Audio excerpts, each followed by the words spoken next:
Welcome to Perlman Quadrangle and Irvine Auditorium. Irvine Auditorium is a non-smoking facility. Restrooms are located on the lower and second balcony levels. Vending machines and payphones are located only on the lower level. Assisted listening devices are available upon request. Please take time to note the exit clearly marked at the front and rear of the auditorium. If for some reason there is an emergency, please use these exits to vacate the building in an orderly fashion. For your safety and the safety of others, after exiting, please move away from the building as far as possible. Please take the time now to silence all cell phones or beepers for thorough enjoyment of today's presentation by yourself and others.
All right, good evening.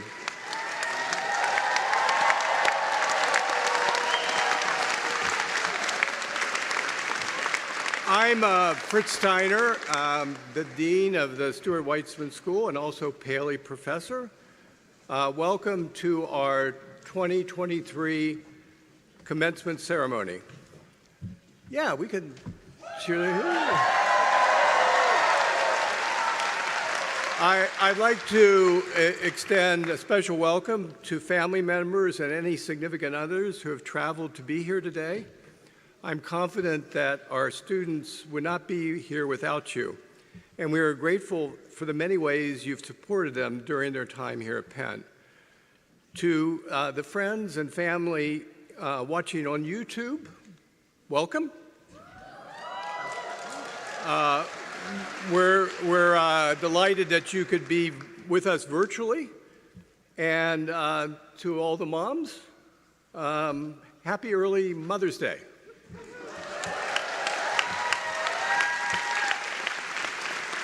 Now, I am a three-time graduate of the school, got an MA, Master of Regional Planning, PhD. So I am especially proud to be a Quaker today. If this is your first time at Penn, you might not have heard of the Quakers. If you'll Google it, you'll find the Fighting Quaker. It's a very tall fellow in 17th century red and blue attire and a tricorn hat, the university's mascot. In American history, the Quakers were English and Irish people who founded Pennsylvania, and they were just one of the many groups fleeing Europe for the New World because they faced persecution for religion back home. The Quakers, who formerly known as the Society of Friends, of course, were pacifists, bound by their faith not to engage in violence or to take up arms. And that didn't make them very popular with other Americans at the time of the Revolution. But the Quakers were admired for many of the traditions. One of the things that made Philadelphia remarkable from its earliest days was the diversity of religious groups who lived here in harmony. Now, of course, the history of this place we know as the Commonwealth of Pennsylvania goes back centuries before the arrival of the Quakers. The university stands on the traditional homeland of the Lenape people, and these are the people that during the 1680s negotiated with William Penn to facilitate the colony of Pennsylvania. I share this history with you, whether you're an architect or a landscape architect, a planner, a preservationist, an urban spatial analytic, or an artist, because time is crucial to your work.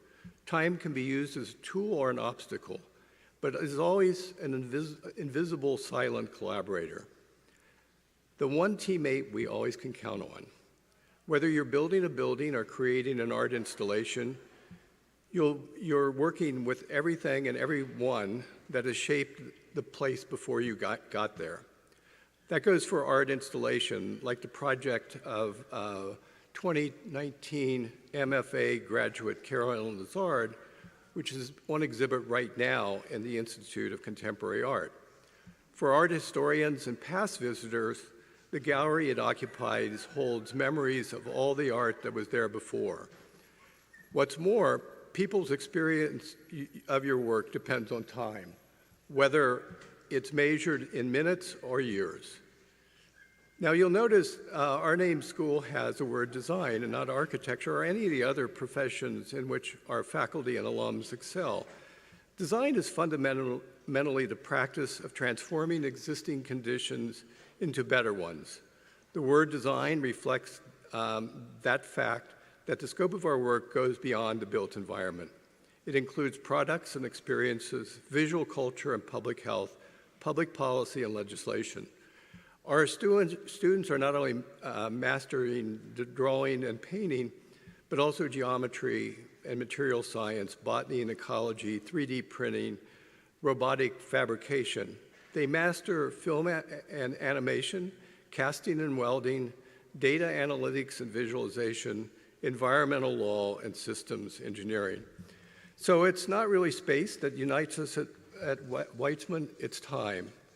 Now, wherever you may have found yourself on planet Earth these past 3 years, to be alive during this time meant coexisting with the virus, COVID-19. Many of us lost friends, family members, and colleagues to its lethal variants. It's one of the major shocks that many of the members of the class of 2023 experienced during their studies. In a prescient book from 1970 called Future Shock, the writer Alvin Toffler described the ways people can be overwhelmed by change, especially technological change, in what he calls the process by which the future invades our lives. The faster the onset of change, the more likely it is for people to experience future shock. COVID's arrival precipitated all kinds of change, a few beneficial, but mostly harmful, practically overnight. But those of you in the class of 2023 were not overwhelmed. You learned to adapt and even thrive in a virtual world. You not only kept going, you organized to support healthcare workers and demonstrated the problem solving that we know to be at the heart of great design. And there's another dimension of time that's relevant to the class of 2023. To all of us alive today, in fact, there's a broad scientific consensus that we're in a new era, the Anthropocene. Anthro, of course, refers to humanity, and the term signals the fact that our species has exerted more influence over the planet and its future than any other species in history by adding carbon to the Earth's atmosphere. It's not quite clear when the Anthropocene began, probably in the 19th century with the Industrial Revolution. So that puts us about a century after the Quakers settled in Pennsylvania. But we humans have accomplished something that used to involve an asteroid from outer space hitting the Earth. Geologic time is familiar to landscape architects. Any responsible intervention in a landscape begins with an analysis of soils, which reflects the entire history of a site, going back to Earth's formation 4 billion years ago. Now, I'm a bit of a soils geek, so I'm going to end talking about soils there and go on to back to human history. And then there's time of human history. Preservationists are deeply interested in the origins of a building, a landscape, or a site, what materials were used, what values and belief systems were expressed by the maker and the client, and how they were shaped by weather, climate, and human occupation. As architects, planners, landscape architects, and preservationists, we're lucky if our clients are thinking 10 or 20 years into the future, much less 100. But to be responsible in the Anthropocene means we need to think long-term.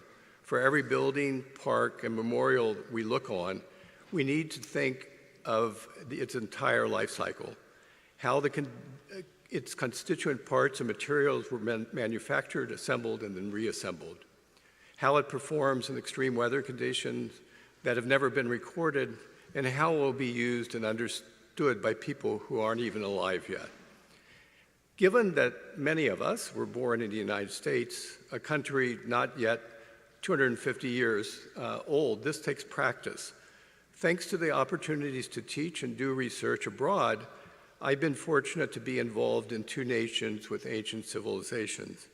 Living and working in Italy and then in China, I learned to think of time differently. It's hard to understate the differences between cultures, but the Chinese and the Italians share recognition that we inherit much of what we have from the generations that preceded us. And that what we leave behind becomes a blessing or a curse to the generations that follow us. When it comes to nature, when it comes to time, nature is the best teacher. This is another teaching of our indigenous ancestors. The changing of the seasons and all the changes to plants and animals they bring, the rising and setting of the sun, the rising and setting of the moon.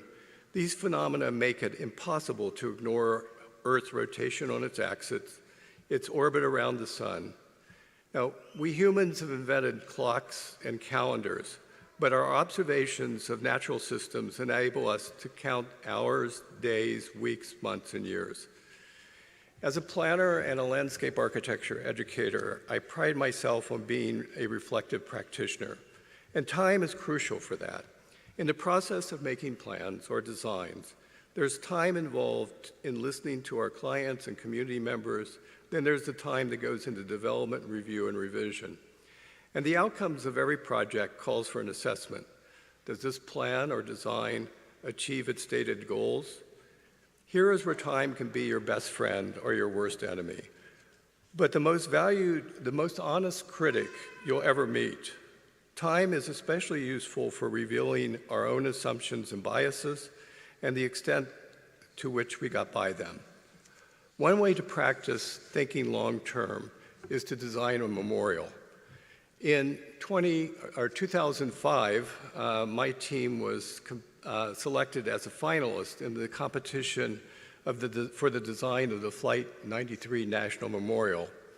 This was the United Airlines plane that was en route from Newark to San Francisco that was hijacked by terrorists on September 11, 2001. It was downed in a remote part of eastern Pennsylvania.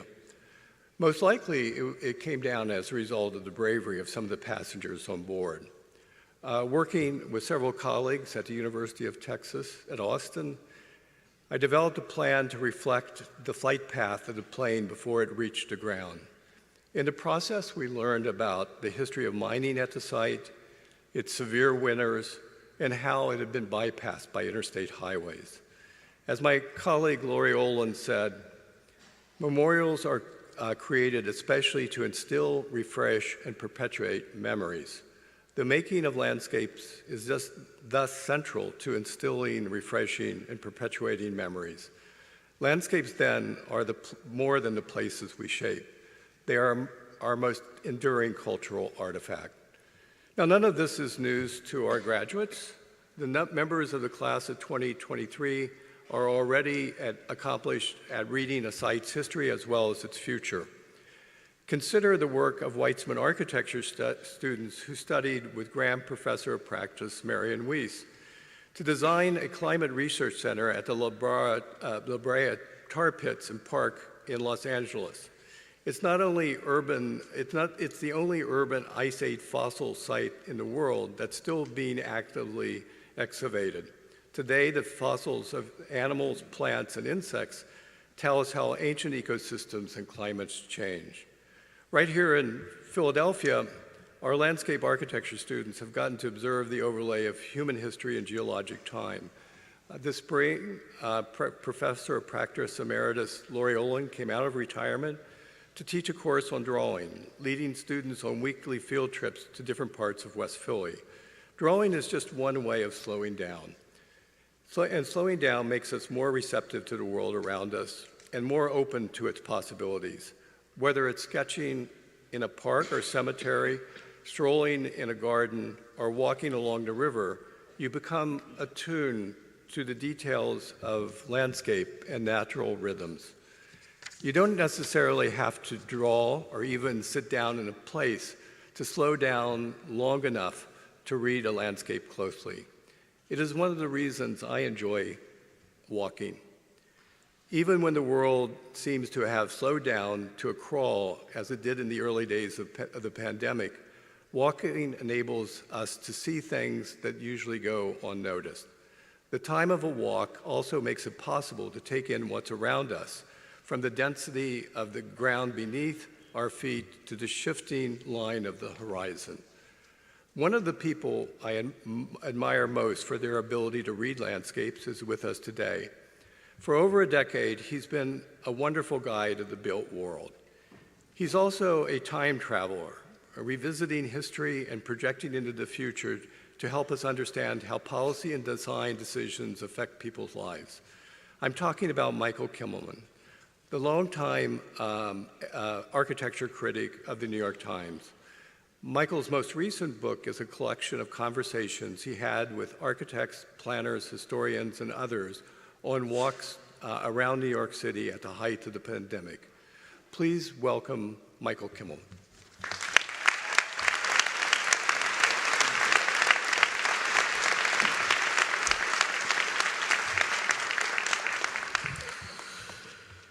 Thank you, Fritz, and to the class of 2023, congratulations.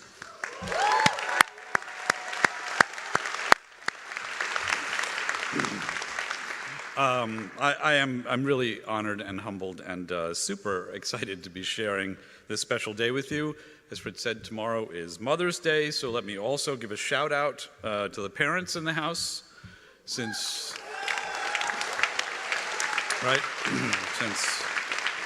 you graduates would not be here without them. And as a parent myself, I know the occasion stirs up a mix of joy and relief, anticipation, and a few butterflies. I owe to my own parents many things, including the incredible privilege of having grown up in Greenwich Village, a neighborhood that back then was not the swanky refuge for movie stars and hedge fund billionaires it is now, but a filthy, rundown, laid-back, 24/7, insufferably smug enclave for a diversity of working and middle-class New Yorkers, social outcasts, free thinkers, the Genovese crime family. It was a tourist mecca and very proud historic LGBTQ sanctuary, but to locals, a small town inside a big city and a template for what became ground-up urbanism. For a city kid who knew next to nothing about suburbia, the dense urbanist virtues of the low and medium-rise village, with its backyards, intimate spaghetti entanglements of streets and mom-and-pop stores, they were so ingrained in me and seemed so self-evident that I was dumbfounded when, as a teenager, I first read The Death and Life of Great American Cities by my neighbor, Jane Jacobs, because I couldn't imagine anyone thought otherwise. Looking back, we can see that Jacobs was not right about everything, that among other things, she could not anticipate how, say, certain middle-class tower-in-the-park developments would evolve into desirable places to live in dense urban neighborhoods. I'm thinking of projects in New York like Penn South and Silver Towers. And we can also see that her libertarianism was the luxury of an urban economy in decline and now runs up against an unprecedented income gap and affordable housing shortage in the United States. What I came to learn from Jacobs, whom I got to know and corresponded with in her later years, it was a great privilege, was actually something different than the virtues of sidewalk ballets and eyes on the street. It was the power of communicating clearly, directly, forcefully, humanely with a wide public. Death and Life talks to generations of young people more than 60 years after it was published because it dissects in evergreen and undeniable detail how urban neighborhoods work at the level of the curb and the sidewalk. And it does so in a language that is no less down to earth and grounded. The strength of Jacobs's voice in that book was that she was not speaking as if from an ivory tower or from 30,000 feet in the vein of Robert Moses and other mid-century planners who seemed to look down on the people whose neighborhoods they were demolishing in the name of urban renewal. I mention this because I believe there's a crucial lesson here for you on the threshold of your professional lives. Your ability to express independent ideas clearly, directly, and humanely, as opposed to cloaking them in mumbo-jumbo architectural theories or marketing strategies or art world jargon, will, I think, be a great boon to your success because you will need to persuade skeptics and critics and win allies. To the architects, planners, designers, preservationists among you, your potential partners and opponents alike will only be more inclined to listen to you if you speak, as Jacobs does in that book, in plain, transparent, and practical terms from the heart, with respect for your audience, giving them some vision of hope. Jacobs doesn't just rage against the failures of the planning and architectural establishment, after all. She offers an alternative view, a path toward progress. That's what you will need to offer your clients and the wider public, Not platitudes, abstractions, empty promises and formulas, but tangible, visceral progress, or some vision of it. I'm grateful to my parents on that score, too, because I grew up in a household that believed in the larger, inexorable forces of history moving toward a better world. My mother was a sculptor, my father a proud Penn graduate and native Philadelphian, who became an eye surgeon and devout Marxist. My mother helped organize Women's Strike for Peace. My father helped found the anti-nuclear Physicians for Social Responsibility, and he traveled with the Freedom Riders to Mississippi, tending to the injured. Our apartment was a revolving door for civil rights leaders, lefty authors and lawyers, and freeloading Communist Party apparatchiks horning in on my family dinners. My father shared with them a beautiful but delusional respect for Soviet projects like universal health care, equal rights, and the universal right to housing, which early on I came to realize were noble causes, but not reality for most Russians living under Moscow's thumb. My father didn't see through the Soviet propaganda because he didn't trust US authorities after the McCarthy era, because they had gotten us into the Vietnam War and were sicking dogs and police on civil rights protesters. He scoured the pages of the New York Times, obsessively circling and cutting out articles because he was convinced that the paper was run by the CIA. So, if he read it closely enough, he might uncover plots to take over the world by America's military-industrial complex. He was a scientist and chess champion, a man steeped in complex knowledge and facts, a person of enormous wit and warmth, a beloved doctor who risked his life to fight for racial injustice. But he was a dreamer and an ideologue. So I deeply admired his desire to do good, his skills at organizing people, and his bravery. But I became skeptical of globalizing theories and pie-in-the-sky ideologues. At the same time that I gathered from his obsession with publications like The Times that engaging a wide public mattered, that it was a critical, exciting, potentially moral undertaking.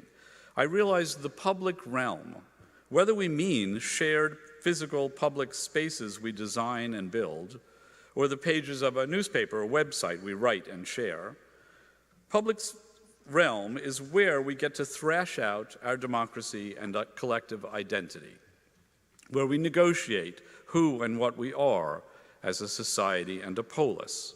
It's where we construct, question our gendered patriarchal shibboleths, building by building, plaza by plaza, street by street, one picture, garden and mural at a time, incrementally, in other words.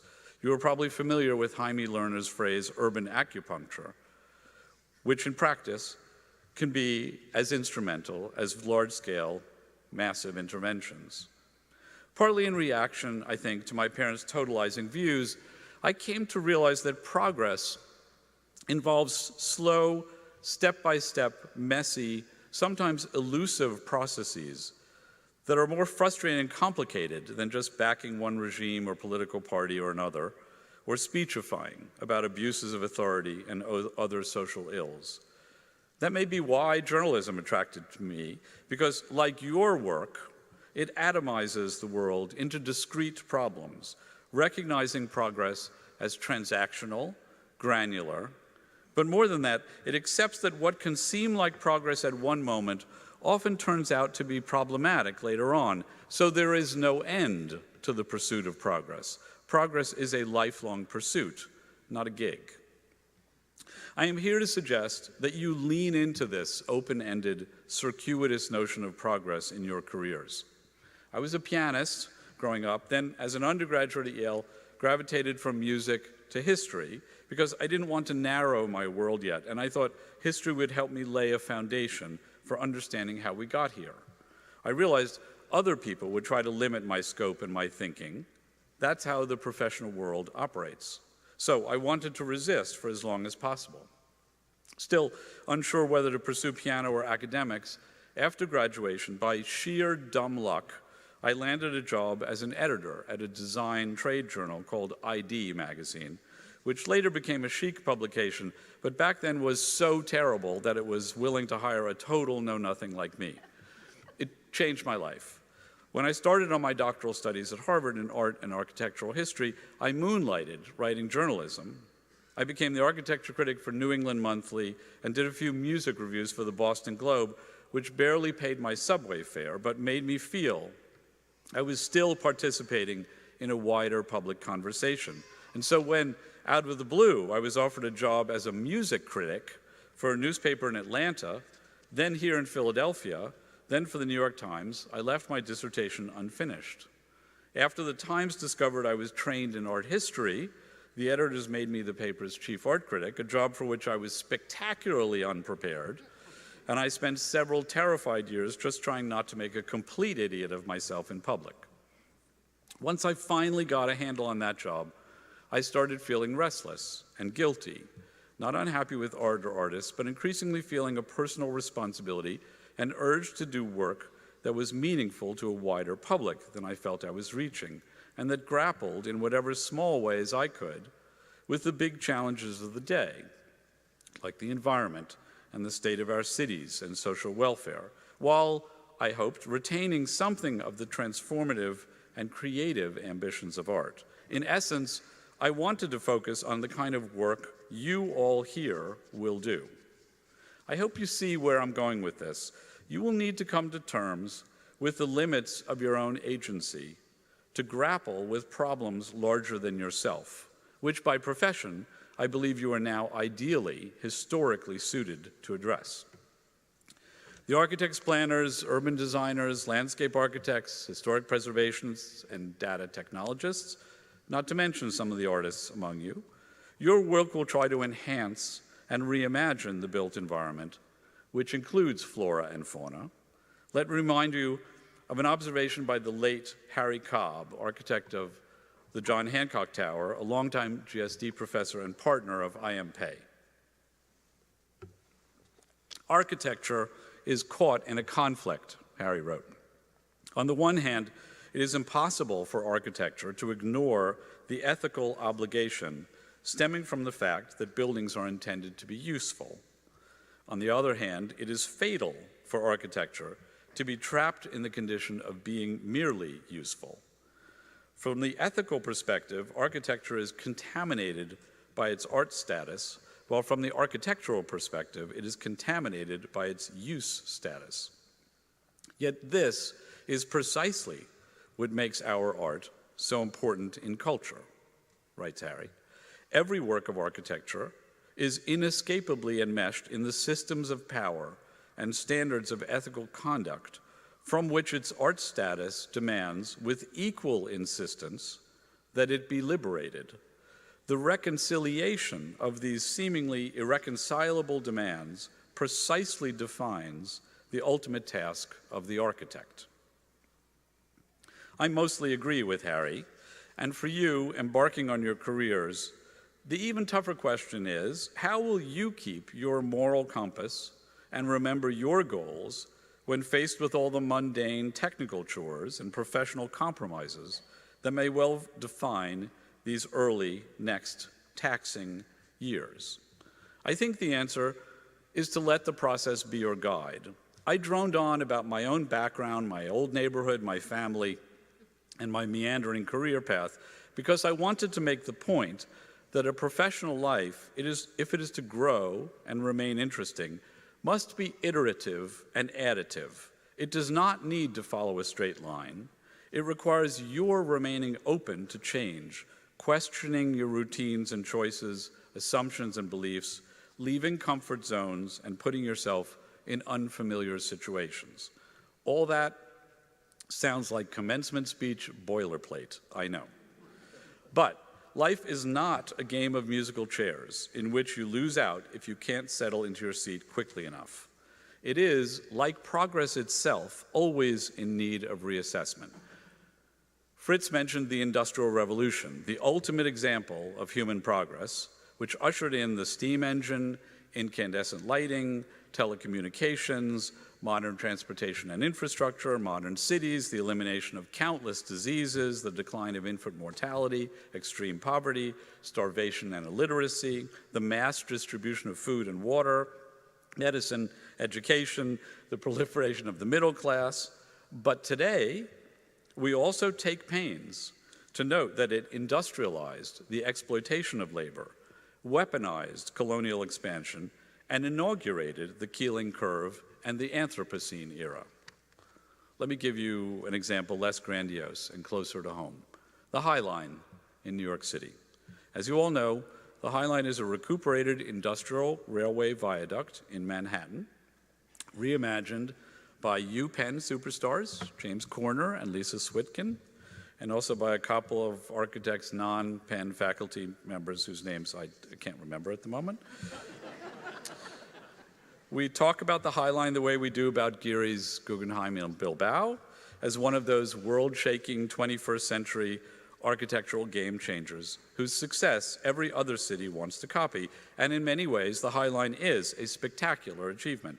It is a model of adaptive reuse, of exquisite contextual design, an exalting, unspooling public space, and lofty pedestrian path, akin to the wooden walkway spanning the Brooklyn Bridge, a garden and public street in air, suspended just above the traffic and the noise, below the flight of birds in a kind of middle zone that suddenly lets visitors experience the city from an entirely unfamiliar perspective.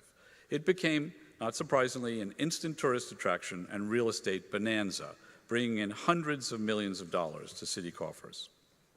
Its success highlights the role community leaders play, because the park as we now know it was the brainchild of two Chelsea residents, Robbie Hammond and Josh David, who had the fortitude and resourcefulness to enlist James Corner Field Operations and Diller Scofidio Renfro to raise the money and the political capital needed as well. They wouldn't have been able to do any of that without the foresight of planners working for the Regional Plan Association, who in 1999 issued a crucial visionary report arguing that the derelict viaduct should be repurposed at a time when Mayor Giuliani and other powerful people in New York were desperate to tear it down. So the High Line exemplifies how the most transformative public works are collective undertakings. But that's not the end of the story, because the High Line also brought about changes its founders never intended. It turned an industrial neighborhood in decline into a global poster child for runaway gentrification. Hammond and David had envisioned the linear park serving 5,000 mostly black and brown public housing residents who lived next to the viaduct. They held dozens of community meetings in the housing projects. But when the park opened, the project's residents did not feel welcome and stayed away in droves. Hammond, who came to run the High Line, considered this a major failure. So High Line officials went back to the public housing residents and asked what went wrong and how the park could fix the problem. It turned out that High Line officials weren't listening to the residents during those meetings, to what they really wanted in the park. Now public housing residents are coming in much greater numbers, and the diversity of the park's visitorship has improved markedly. High Line officials also formed the High Line Network to advise other cities undertaking similar projects about how to offset unwanted gentrification and promote more equitable development. The results have been mixed, but among the plans to have emerged is the 11th Street Bridge project in Washington by OMA and Olin, another Penn link, which connects the DC Navy Yard to the historically black neighborhood of Anacostia. People in charge of the bridge, whose construction has still not started, have been spending years collaborating with community members in Anacostia about bridge-related jobs, forming a community land trust, creating legal protections for renters and local businesses, and designing the bridge itself to respond to the desires of people living on the Anacostia side. This is how progress works. I know Penn is a place dedicated to the sort of public welfare and public service the 11th Street Bridge project aspires to. The very first article I wrote as the Times architecture critic was about a complex and economically innovative subsidized housing project in the South Bronx by Grimshaw and Datner that was developed by Jonathan Rose, a Penn graduate and classmate of Dean Steiner. who was a student of Ian McHarg, founder of the Landscape Architecture Department here. Some of the most inspired public spaces I've had the privilege to write about were designed by Penn icons, Marion Weiss and Michael Manfredi's Hunters Point South Waterfront Park in Queens, and Louis Kahn's belated Four Freedoms Park, which nearly half a century after it was conceived has made the long deserted southern tip of Roosevelt Island in New York into a new American landmark of reverent and majestic poetry. And recently, I've been consulting with Penn's Dennis Culhane about housing and homelessness issues, and with Matthias Bau about climate issues and the East Coast Resiliency Project in Lower Manhattan, devised in response to Hurricane Sandy. In that case, the reconstruction of a bedraggled Moses-era park built on landfill in the East River to make the park into a barrier against rising seas that can protect vulnerable public housing residents. That new park has divided, along racial and class lines, a neighborhood the park plan was intended to bring together. I say that because I want to reiterate, nothing you will do is easy. Your work is painstaking, the pay probably sucks. Professional dividends have to come from contributing to something bigger, more significant, and longer lasting than yourself, as all these public projects, I think, have tried to do. Last week, the World Health Organization declared the end of the COVID-19 global health emergency. So, you are graduating at a moment of cultural polarization, trauma, and fear, but also hope and reflection. Among the lessons we learned from the pandemic was the profound and central significance of your work. Isolated in our houses and apartments, millions of people who may have previously taken for granted the fabric of the cities and neighborhoods they occupied suddenly recognized the power of public spaces and yearned to be able to come together again in the parks and streets and squares and shops and bars and galleries and museums and restaurants and concert halls and schools that collectively represent what we call home, the built world. Togetherness, we realized, is the essential civic building block of the cosmopolis that forms the basis of a healthy modern society and a deliberative democracy. Neither a healthy society nor our democracy is guaranteed, we have come to realize in recent years.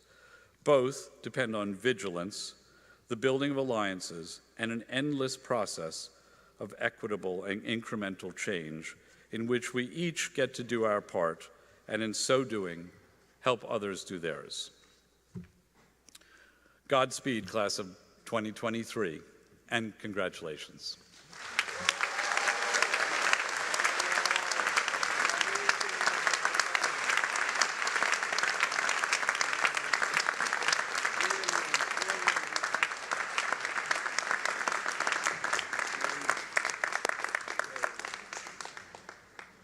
Oh, thank you, Michael. Now it is my pleasure to introduce the class of 2023 student speaker, nominated and chosen by her classmates. Rhea Nayar is a candidate for the Master of Architecture degree. She grew up in Hong Kong, where she says she was constantly in awe of the way history reveals itself in the built environment.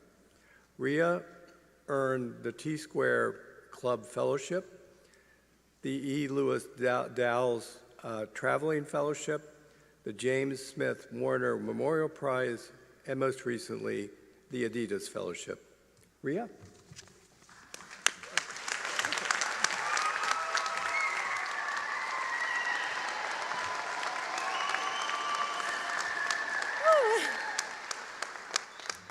Thank you, Dean Steiner, and to all the friends, family, and faculty who have joined us here today. To the graduates of the class of 2023, congratulations on reaching such an important milestone of your lives. It is truly an honor to be standing here in front of you as we all prepare to embark on this very exciting new chapter. When I was given this opportunity, I couldn't help but feel nostalgic for what seems like a very full circle moment. Almost 10 years ago to this day, I gave a commencement speech at my high school graduation, which to absolutely no one's surprise was filled with many tears and a whole box of tissues as it slowly hit me that my comfort zone was about to look different. Although our time at Penn coming to a close is bittersweet and emotional in its own way, I wanted to take this moment to really celebrate all that we've accomplished, but more importantly, to commend you on how you've been able to embrace change and thrive in it. The past few years have been filled with lessons on creatively adapting to situations that have been out of our control. From meeting each other through glass partitions in the studio, to deciphering grasshopper scripts in the nursing building of all places, to dealing with third-floor plotters that always seem to sense fear and fail us at the final hour. We've learned to persevere and find ways to lift each other up as a collective. We've learned that in the midst of chaos comes opportunity, and that we must find ways to laugh and be grateful for the small moments we wouldn't expect to be grateful for. Above all, we've learned to make the most out of 3 years full of uncertainty, and I believe that is one of the most valuable lessons we could have taken away from this experience. I want to start by thanking our professors, the pets, and all the people who left themselves unmuted on Zoom for really stepping up to the occasion to make our first year of online school a more exciting place to be. Before we gathered for weekly happy hours, us in the architecture program had Richard Farley's MTV-style Structures Cribs tours, and they were the highlights of our Friday nights.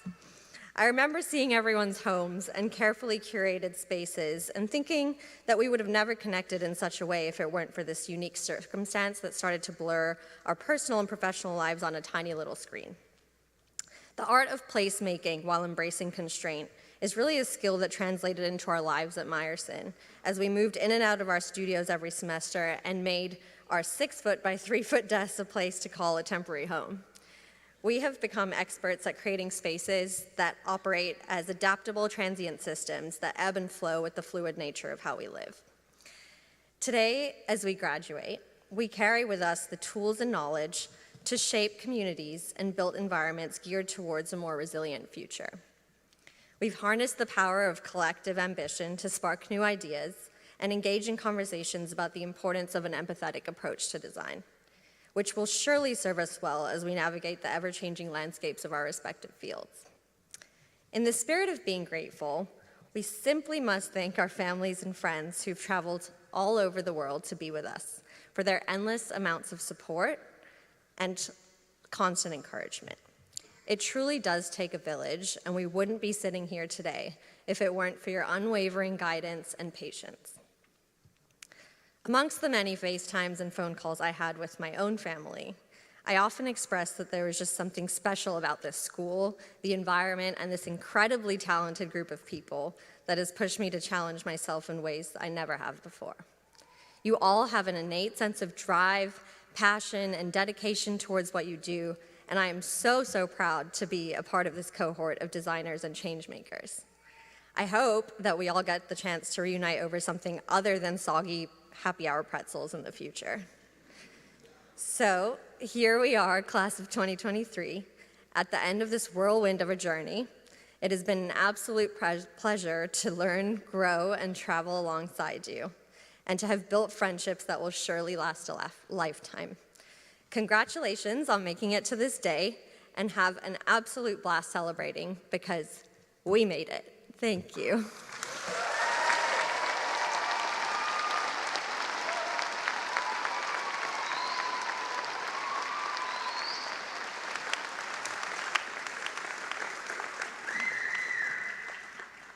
Thanks, Rhea, and congratulations. Please now join me in welcoming Kevin Penn, who's the chair of the Weitzman Board of Advisors.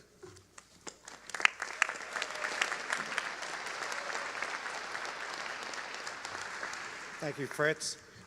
My high school speech was a little bit more than 10 years ago. Just saying. Dean Steiner, distinguished faculty, graduates, family, and friends, it is an honor to address you today as chair of the Board of Advisors of the Weitzman School of Design. On behalf of my fellow board members, I extend our heartfelt congratulations to you on this momentous occasion. If they could, they would all stand with me today and offer their collective congratulations. You have worked incredibly hard to earn your degrees, and today you come together as graduates of this outstanding institution. You, the graduates of the Weitzman School, have always impressed me with the way you approach the world. You display great optimism and imagination. Imagination is a powerful tool that can take us beyond what is currently possible and help us to envision a brighter future. Each and every one of you possesses tremendous capabilities and soaring imaginations that will enable you to challenge the status quo and have grand ambitions. But creativity takes more than just imagination. It requires hard work, experimentation, and a willingness to take risks. You have demonstrated these qualities throughout your time here, and I have no doubt that you will continue to push the boundaries of what is currently possible. As you go out into the world, I encourage you to pursue those things that will empower you to achieve your individual potential. Using the tools and skills acquired during your time here, you will go on today to shape the future of humankind. Your future work will create a world with richer culture, a greater sense of community, and the promotion of ideas that will nurture innovation. By sculpting new forms into cities, structures, and landscapes, by incorporating color, light, plants, trees, water, by imagining new ways to live and work, you will create the conditions that will allow your generation and future generations to live more richly, more meaningfully, and more fully than has ever been possible in history. So my wish today is that each of you, in your own way, takes your degree and does something that will change this world for the better. You depart this place with the tools and skills to create change and make a difference. Whether your passion is for product design or urban design, whether your dream is to build buildings that outperform all other buildings, or to create original art that outprovokes all other art, my wish is that you do it with imagination, intensity, and passion. The world is relying on your unbridled imagination and passion to take us to places that we could only dream of. We look to you, our graduates, to represent us all as you endeavor to create beauty, inclusivity, and justice. Once again, thank you, class of 2023, for allowing me to share this special moment with you. I cannot wait to see the amazing things that you will accomplish in the years to come. Thank you.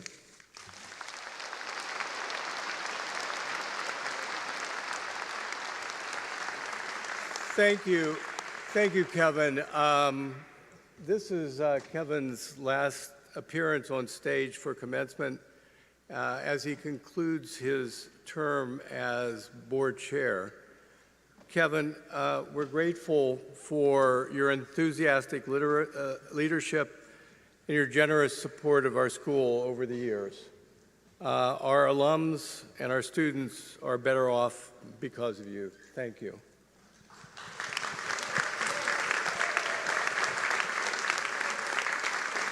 As you can see, we are now turning to the presentation of degrees. And I have a favor to ask of friends and family here today. Please don't stand in the aisles to take pictures.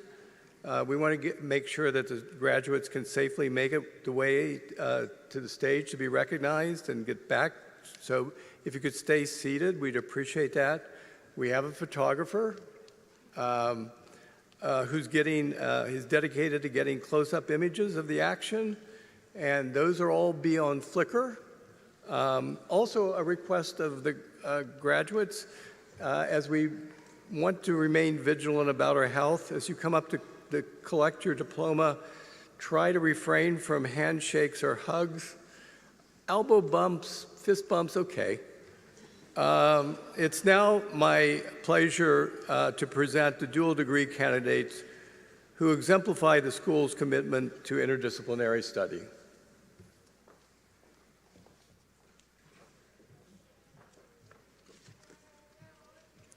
Elliot Boulin, Master of City Planning, Master of Landscape Architecture and recipient of the Narendra Juneja Medal.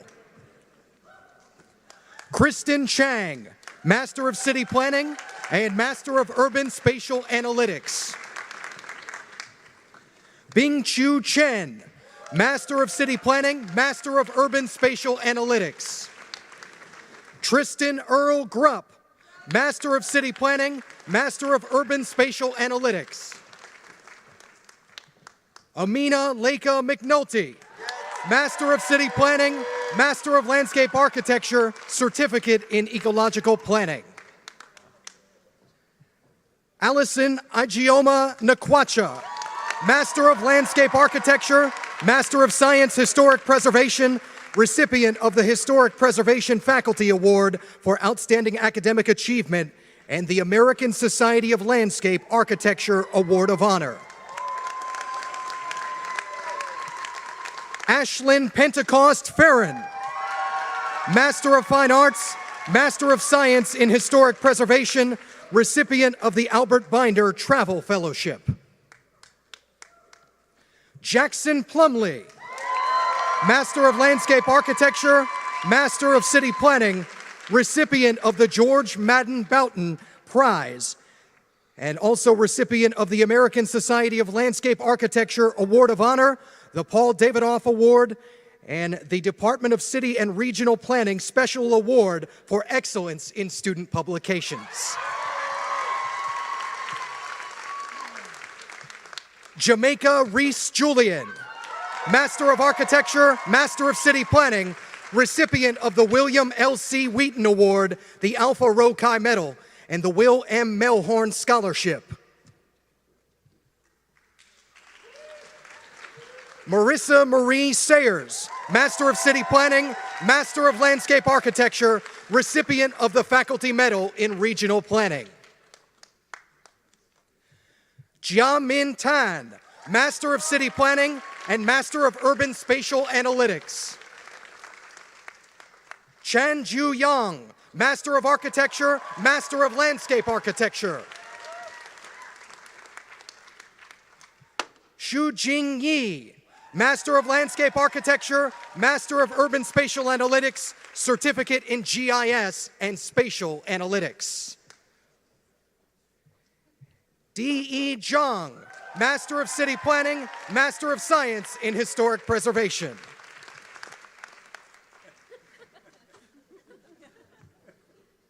Here to present the candidates for the Master of Architecture degree and the Master of Design Advanced Architecture Design degrees is Winka Doubledum, Miller Professor and Chair of Architecture. Before I turn the podium over to Winka, I want to thank her for the incredible work that she's done as chair for the past 10 years.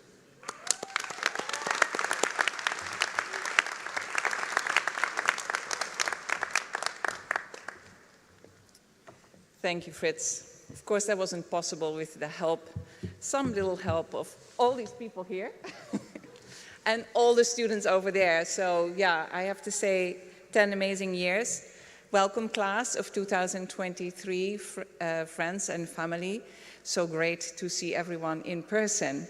Of course, like everyone else today, when I was writing this speech, I was thinking back at the start of your studies in 2020, when we had a class where you guys were asked to draw your immediate environment and measure it and make plans of it. And that used to be usually a very simple drawing because it was a student room or some small thing you lived in. And suddenly that year, these drawings expanded to big houses with cars parked in front of it, aka your parents' houses very often. So it was kind of a really weird reality check where we realized you actually lived in different environments, and we all had to go online. And I remember thinking, for me, this was happening, of course, the semester before that, when I got 1 week to put the whole school online and then had to teach with everyone behind me online and have you guys communicate with us. It was a time when we didn't even know, was it Zoom, was it Go, something rather. It was very messy at best. But I have to say, with all of you and all of the faculty going through this, and Rhea said this very well, it was also one of the most heartwarming and interesting experiences. We all learned to think differently. We had to communicate very differently. And in a weird way, it became like a tiny little living room every time you went into a class and met your students in Zoom, or on Zoom, whatever that is. I think the beauty of all of this will be also something you will carry forwards in your future. It's a different way of working. It's also a different way of approaching problems and dealing with challenges that you will definitely face. I also have to say what is really, to me and our faculty, and you all know how enthusiastic we are about teaching you and how hard we make you work, that we are all super impressed with the incredible quality of the work you have delivered over the past 3 years. No impact of challenges. I know, of course, inside, this was definitely not the case for you. But for us, looking at it from our side, you made beautiful work. If anything, I think it was more rigorous and more thoughtful. And you are definitely a very different class than most classes we have graduated here. And I think the best thing I can do is really congratulate you with this, because I think it added to a lot of things in the future. I want to quote Michel Serres to help you maybe think a little bit in the future. He says a really important thing, and it has guided me very often through things I had to do, which is do not solve a problem, but create a much more interesting problem.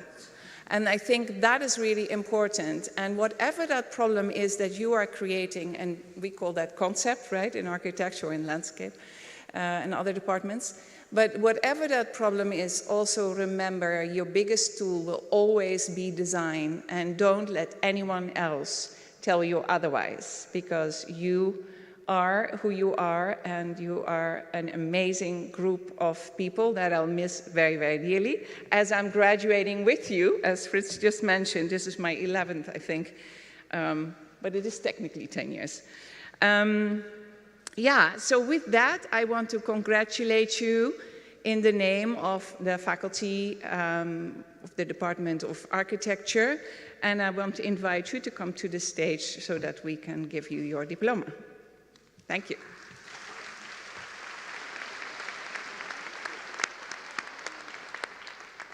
Jesse Allen, Master of Architecture, Certificate in Ecological Architecture. Taylor Francis Beck, Master of Architecture.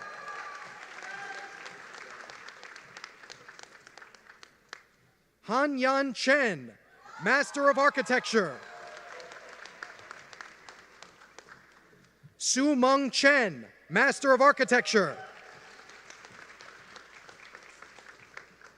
Li Su Cheng, Master of Architecture, Certificate in Real Estate Design and Development. George Manuel Causo, Master of Architecture, Faculty Prize in Architecture. Michaela Daw, Master of Architecture. Joseph John Dupre, Master of Architecture, recipient of the Arthur Spade Brooke Memorial Silver Medal Prize. Irene Susmita Susie Childs Dole, Master of Architecture. Francesca Dong, Master of Architecture. Zhong Ming Fang, Master of Architecture. Joao Leao de Paula Assis y Freitas, Master of Architecture. Han Gao, Master of Architecture. Wei Wei Gao, Master of Architecture. Yasmin Golding, Master of Architecture, Faculty Prize in Architecture. Yu Quan Go, Master of Architecture. Zoe Ho, Master of Architecture. Andy Tianyue Ho, Master of Architecture. Jia Chung Huang, Master of Architecture. Zi Huang, Master of Architecture, Certificate in Integrated Product Design. Leah Janover, Master of Architecture. Sarah Davies Johnson, Master of Architecture. Sean Lee, Master of Architecture, Certificate in Ecological Architecture. Ki-Wei Lin, Master of Architecture. Xin-Lei Liu, Master of Architecture, Certificate in Environmental Building Design. Chun-Yu Ma, Master of Architecture. Yue-Sin Ma, Master of Architecture. Emma McMonigal, Master of Architecture. Zihua Mo, Master of Architecture. Alec Gary Nacton, Master of Architecture.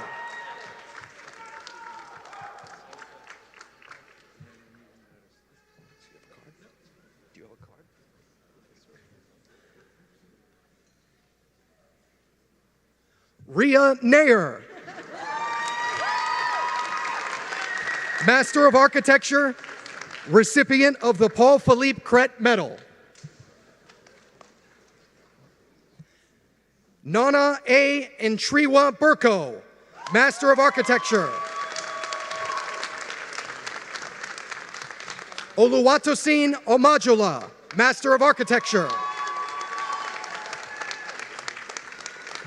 Natalie Perry, Master of Architecture. David Eugene Perrine, Master of Architecture. Yu Meng Chu, Master of Architecture, Certificate in Ecological Architecture. Monty Reed, Master of Architecture. Crystal Saloom, Master of Architecture. Emily Ying Shaw, Master of Architecture.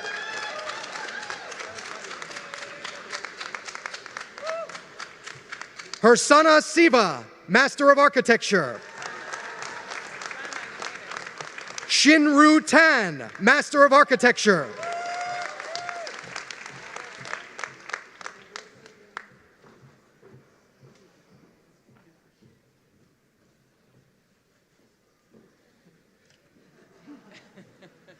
Zai Yang Tian, Master of Architecture, Certificate in Landscape Studies.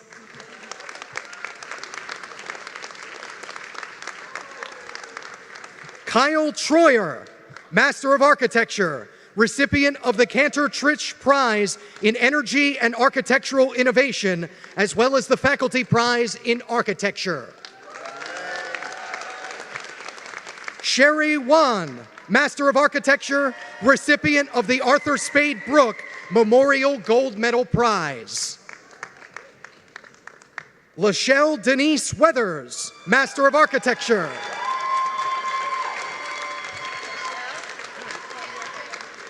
Michael Alexander Wilhoit, Master of Architecture. Jing Wen Wu, Master of Architecture. Han Fei Shao, Master of Architecture. Ting Dong Xiang, Master of Architecture. Cheng Zhi Shu, Master of Architecture. Ray Zhao Shu, Master of Architecture. Ying Shang Shu, Master of Architecture, Certificate in Landscape Studies. Jun Yan, Master of Architecture. Li Yang, Master of Architecture. Wenjing Yu, Master of Architecture. Anson Chi Xian Zhang, Master of Architecture, Certificate in Integrated Product Design. Wei Ting Zhang, Master of Architecture. Yiran Zhao, Master of Architecture, Certificate in Integrated Product Design. Jingxiao Zhou, Master of Architecture. Jun-Yi Zhou, Master of Architecture.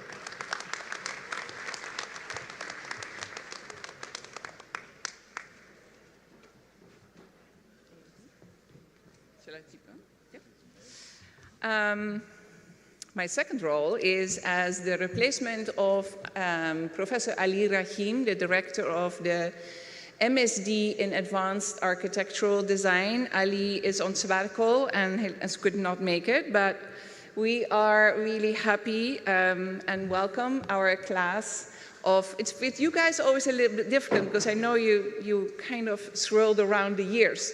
So our last year, this is our most recent year of the MSD in AAD. I'll explain it a little bit for the parents. This is a 3-semester program, but we actually jump over the summer. So it's an interesting moment to graduate for our students. Amazing class. Advanced Architectural Design is not just 3 semesters of design. It is actually something that we prepare for the students to potentially start thinking about their own office, about creating work that is much closer to their own individuality. And we're extremely proud of all our MSD programs, but especially also of our AADs. So with that, I want to welcome our students to come and receive their diploma. I want to congratulate you in the name of the faculty of the Department of Architecture. Jia-Ying Chen, Master of Science in Design, Advanced Architectural Design.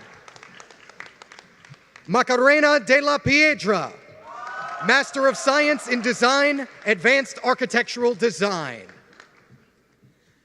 Jessica Wan Chung Lin, Master of Science in Design, Advanced Architectural Design. Yu Jing Zhao, Master of Science in Design, Advanced Architectural Design. Ling Lin, Master of Science in Design, Advanced Architectural Design. Chen Yong Li, Master of Science in Design, Advanced Architectural Design. Lu Liu, Master of Science in Design, Advanced Architectural Design. Da Yu Long, Master of Science in Design, Advanced Architectural Design. Jia Hui Shi, Master of Science in Design, Advanced Architectural Design. Nicholas Sideropoulos, Master of Science in Design, Advanced Architectural Design. Shen Tao, Master of Science in Design, Advanced Architectural Design. Pin Nor Wang, Master of Science in Design, Advanced Architectural Design. Chi Fan Wang, Master of Science in Design, Advanced Architectural Design. Bo Hao Xiang, Master of Science in Design, Advanced Architectural Design. Tian Yi Yin, Master of Science in Design, Advanced Architectural Design. Ray Li Wang, Master of Science in Design, Advanced Architectural Design. Ran Ran Zhang, Master of Science in Design, Advanced Architectural Design. Xin Wei Zhang, Master of Science in Design, Advanced Architectural Design, and recipient of the MSD AAD Prize in Design Excellence. Xiaohan Zhao, Master of Science in Design, Advanced Architectural Design. Yifan Zhou, Master of Science in Design, Advanced Architectural Design. Yefan Ji, Master of Science in Design, Advanced Architectural Design. Ji Yuan Zhou, Master of Science in Design, Advanced Architectural Design. Li Chen Zhu, Master of Science in Design, Advanced Architectural Design.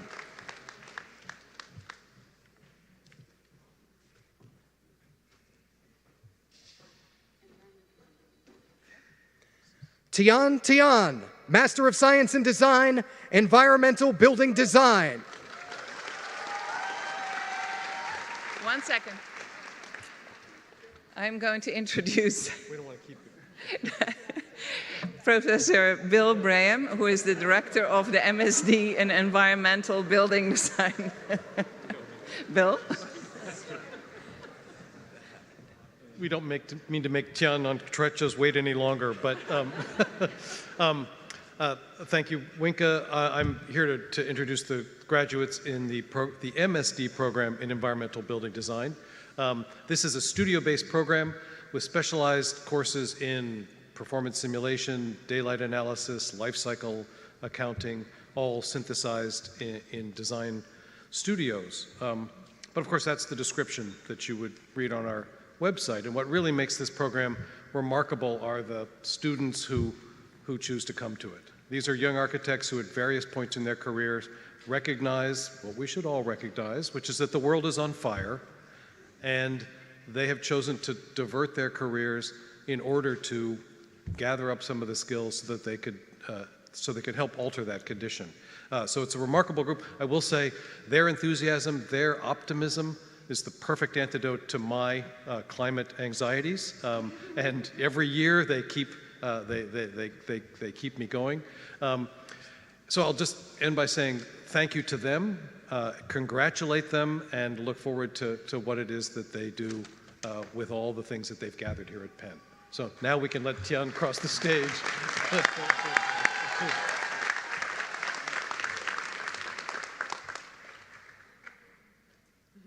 Tian Tian, Master of Science in Design, Environmental Building Design.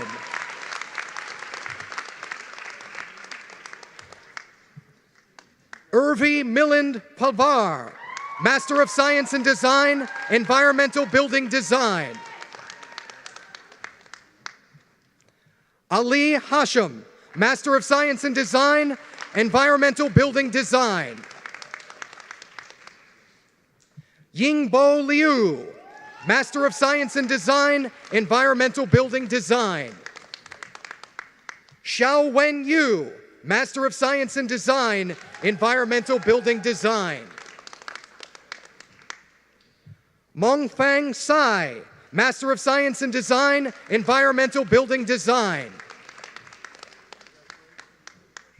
Xin Yu Yu, Master of Science in Design, Environmental Building Design. Yuan Yun Zhang, Master of Science in Design, Environmental Building Design. Tanushri Chowdhury, Master of Science in Design, Environmental Building Design. Michael Philip Chapa, Master of Science in Design, Environmental Building Design.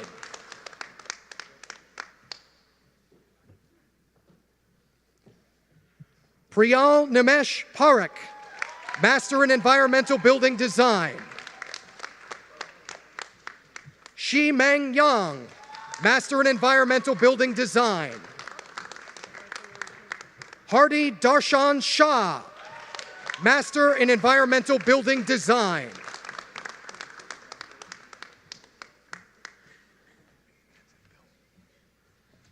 It's now my pleasure to turn the podium over to Professor Rob Stuart Smith, who directs our Master of Science in Design in Robotics and Autonomous Systems. Rob?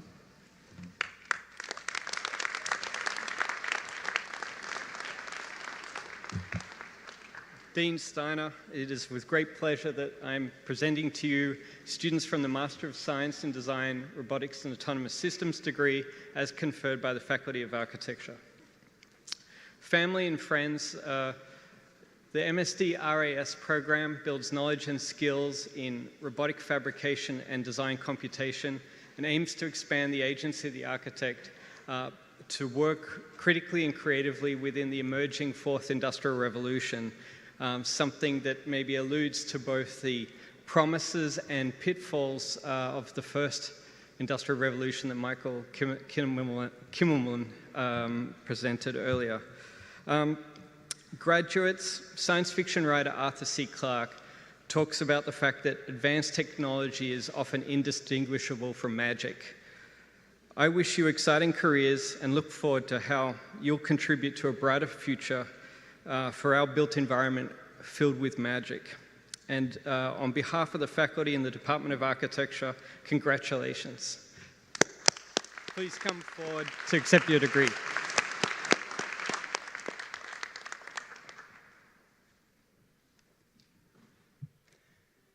Jem Dogan Akun, Master of Science in Design, Robotics and Autonomous Systems. Aisha Salah Al-Sheri, Master of Science in Design, Robotics and Autonomous Systems. Adityan Anbamosi, Master of Science in Design, Robotics and Autonomous Systems. Adam Paul Blood, Master of Science in Design, Robotics and Autonomous Systems. Ying Lei Chen, Master of Science in Design, Robotics and Autonomous Systems, recipient of the Robotics and Autonomous Systems Program Prize in Robotic Design. Nicholas Grant Hauser, Master of Science in Design, Robotics and Autonomous Systems. Chun-Ze Lee, Master of Science in Design, Robotics and Autonomous Systems. Si-Han Lee, Master of Science in Design, Robotics and Autonomous Systems, recipient of the Robotics and Autonomous Systems Program Prize in Robotic Design. Jeffrey Tian Liao, Master of Science in Design, Robotics and Autonomous Systems. Jing-Yu Lo, Master of Science in Design, Robotics and Autonomous Systems.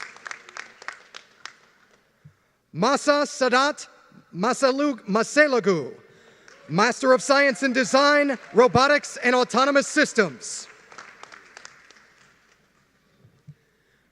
Mongyang Yuan, Master of Science in Design, Robotics and Autonomous Systems.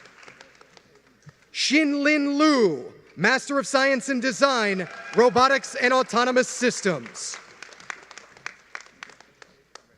Tin-Wei Mo, Master of Science in Design, Robotics and Autonomous Systems.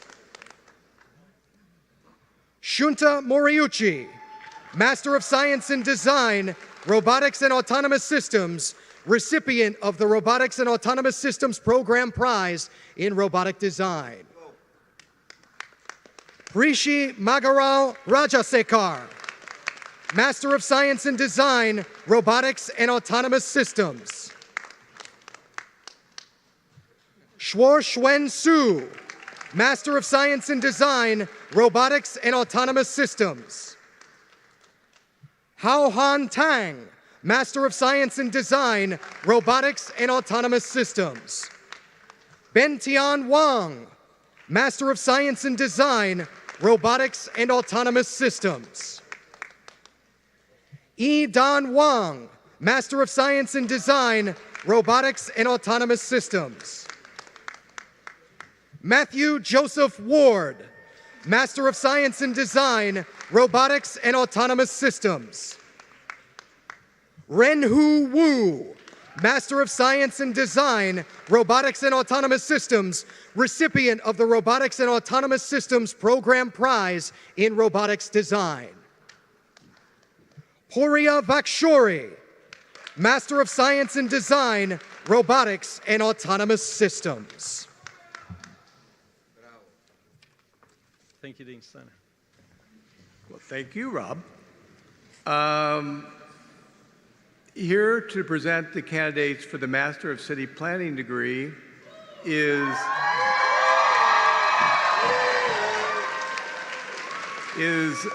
Lisa Servon, the Kevin and Erica Penn Presidential Professor and Chair of City and Regional Planning.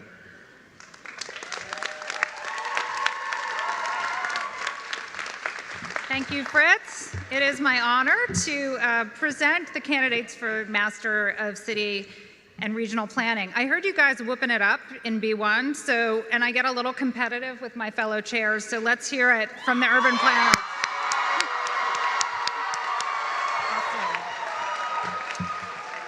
Gonna have a fun time tonight after this. I just need to take a quick picture so I can tell my mom why I'm not spending Mother's Day weekend with her. So, okay, here we go. Okay, oh, good. Okay, so I want to start just by first thanking the faculty of the planning department, the staff, who are the unsung heroes. Patrick and Kate are right here. And also all of the administration of the school. So I hope your parents can meet those folks too, because we know they're the real people who got you through. I was having a little trouble today thinking about, well, I've been having trouble for days trying to think about what I was going to say tonight. So I reviewed some of my past remarks, and I realized that 3 years ago, everybody's going back to 2020, graduation was really bookended by the beginning of the pandemic and the murder of George Floyd. And I really started thinking about how did we react to those things, those events? How have those events changed us? And what is the work that we have left to do? And I think, we've moved on in many ways, and maybe in some ways we've moved on too much, but the work that we have is not finished. And so certainly going to all of the final studio presentations and thesis reviews and everything over the last few weeks, I was so proud of all of the work that you all have done. And I've been thinking a lot about what planners bring to these situations, these huge events that we've been going through and are still going through. And you guys have acquired a ton of skills and insights as a result of this education, and we're so proud of what you've accomplished here with us. As you leave us and begin to put your skills to work in what I hope are well-paying jobs, I do hope that you'll remember that even with all these skills, what you really need to do in order to make the work sing is to connect with people. And I think the Michael Kimmelman story about the High Line and the public housing projects from before and after is such a perfect example of that, of thinking about the fact that you have to have the intention to begin with, and the willingness and the humility to reach out and connect and recognize that the people you're planning with are the real experts, but then also to circle back because the work isn't done. And so I hope that you can take that with you. I congratulate you. I look forward to raising a glass back in Meyerson and bumping fists with you in a moment. Congratulations, and have a great time tonight.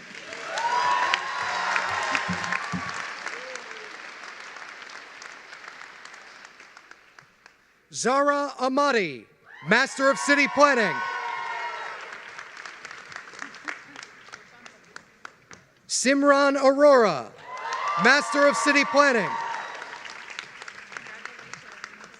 Myron Joel Kabadik Banez, Master of City Planning, Certificate in GIS and Spatial Analysis. Rithi Batra, Master of City Planning, Department of City and Regional Planning Special Award for Excellence in Student Publications. Sim P. We Bebe, Master of City Planning. Christopher Berzovic, Master of City Planning. Alex Cartwright, Master of City Planning, Certificate in Ecological Planning. Kelly Elizabeth Carey, Master of City Planning. Alexander R.R. Charnov, Master of City Planning. Promith Chatterjee, Master of City Planning. Ru Chi Chen, Master of City Planning. Mia Chirayal, Master of City Planning. Lin Chong, Master of City Planning, recipient of the William L.C. Wheaton Award. Madeline Chetta, Master of City Planning. Michaela Jamae Davis, Master of City Planning. Micah Epstein, Master of City Planning, recipient of the Department of City and Regional Planning Special Award for Excellence in Student Publications, as well as the AICP Outstanding Student Award. Henry C. Feinstein, Master of City Planning, recipient of the Smart Cities Award, as well as the Anne Louise Strong Leadership Award. Emily Ann Goldstein, Master of City Planning. Carlos Andres Gonzalez Giraldo, Master of City Planning, Certificate in Real Estate Design and Development. Morgan Charles Owain Griffiths, Master of City Planning, recipient of the William L.C. Wheaton Award. Jaylene Gutierrez, Master of City Planning. Simone Zachary Gutkin, Master of City Planning. Kendra Hills, Master of City Planning.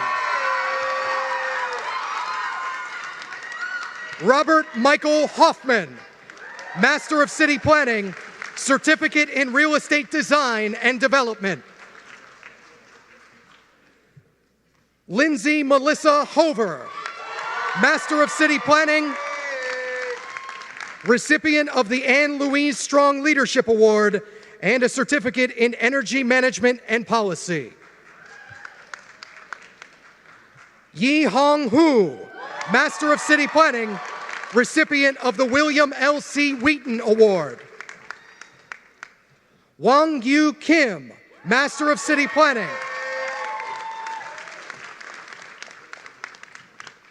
Nada Kovalova, Master of City Planning, recipient of the C. Britton Harris Award.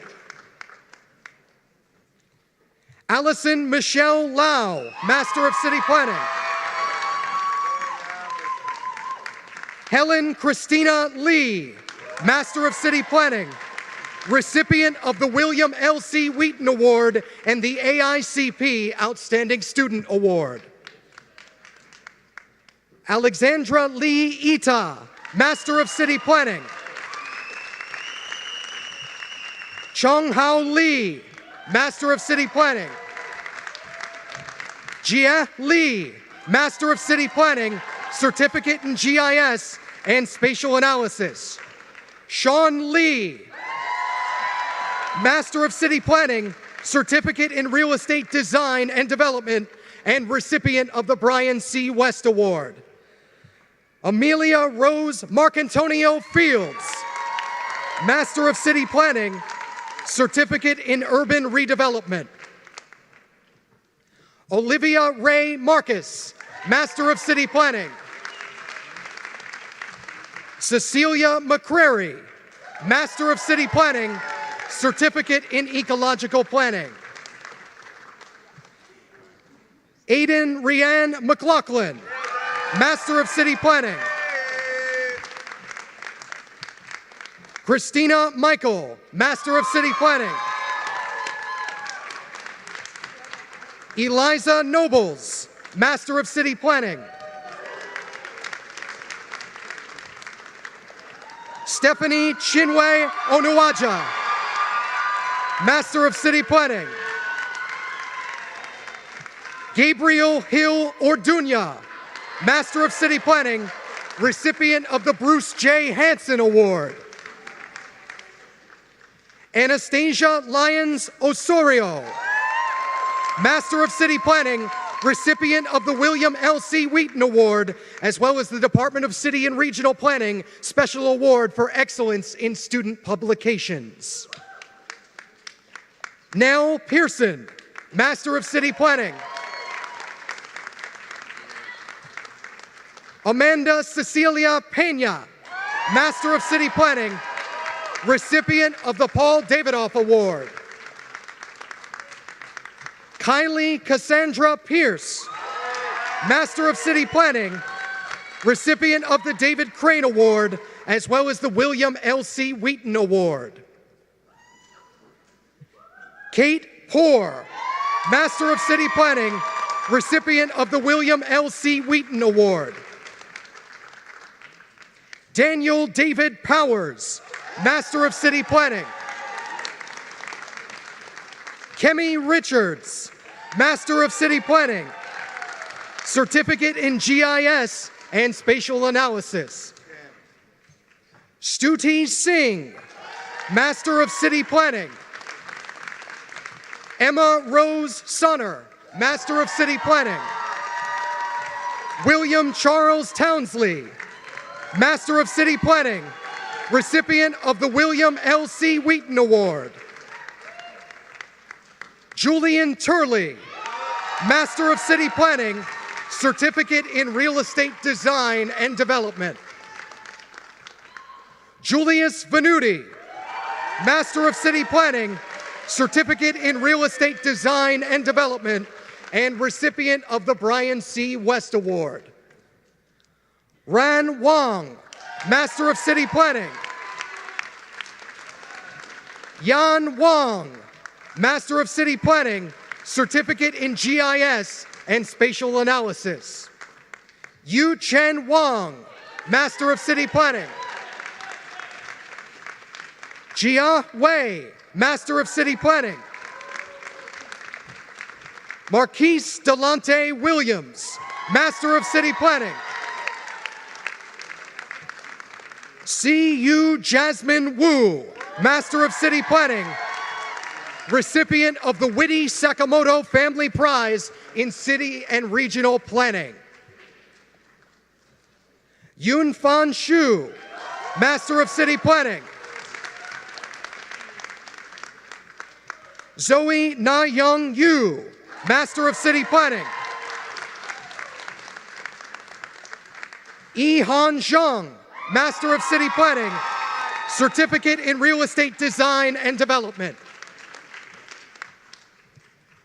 Zihan Zhao, Master of City Planning, Certificate in GIS and Spatial Analysis.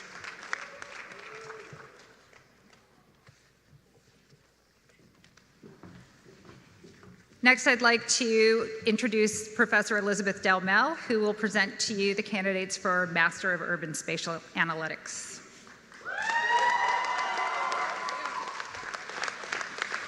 Thank you. The Master of Urban Spatial Analytics program is a program where students apply spatial analytical methods to problems with urban public policy implications. During this one-year program, students are plunged into technical courses, learning to implement statistical and machine learning techniques in multiple coding languages. They develop web mapping applications, and they learn to translate technical analyses to decision makers. In this particular year, a technological revolution arose midway that has promised to disrupt the way we do data science, and possibly everything else. I'm, of course, talking about ChatGPT. Seemingly overnight, the way we asked the computer for coding assistance was transformed, either becoming a best friend or an instant foe of any project, depending on the provided response. At final project presentations last week, I heard more than one student acknowledge the invaluable support of ChatGPT in helping them complete their work. And so, I thought it would be appropriate to ask your new companion for a little assistance in crafting a graduation message for you. I asked ChatGPT to write a graduation speech for the Master of Urban Spatial Analytics program in the style of Michelle Obama. Here's what she had to say. Good afternoon, everyone. I am honored to be here today, celebrating the graduation of the Master of Urban Spatial Analytics program. I wanted to start by congratulating the graduates of this program. You should be incredibly proud of yourselves for reaching this milestone. As we look ahead to the future, we must recognize that the challenges facing our world require innovative solutions. In particular, we must address the complex urban issues that affect our communities. That is why the Master of Urban Spatial Analytics program is so important. This program has equipped you with the knowledge and skills necessary to tackle the most pressing urban issues of our time. You have learned how to use data and analytics to make informed decisions about urban planning, transportation, and housing. You have studied the intersection of technology and urban design, and you have explored ways to use spatial data to create more equitable and sustainable cities. As graduates of this program, you are uniquely positioned to make a difference in the world. You have the tools to create more livable, more vibrant, and more inclusive cities. But with this opportunity comes responsibility. We cannot afford to sit on the sidelines where our cities face challenges like climate change, inequality, and urban sprawl. We need leaders who are committed to making a difference, and that is exactly who you are. But being a leader does not mean you have all of the answers. It means you are willing to ask questions, to listen to others, and to work together to find solutions. It means being humble enough to learn from your mistakes and to adapt as circumstances change. I know that each and every one of you has the potential to be a leader in your own way, whether you're working in government, the private sector, or the nonprofit world. You have the ability to make a difference. So as you move forward from this day, I encourage you to keep pushing yourselves to learn and grow. Remember that your education does not end here. It is a lifelong journey, and I know you are up for the challenge. Congratulations once again, and best of luck in your future endeavors. Not bad, right?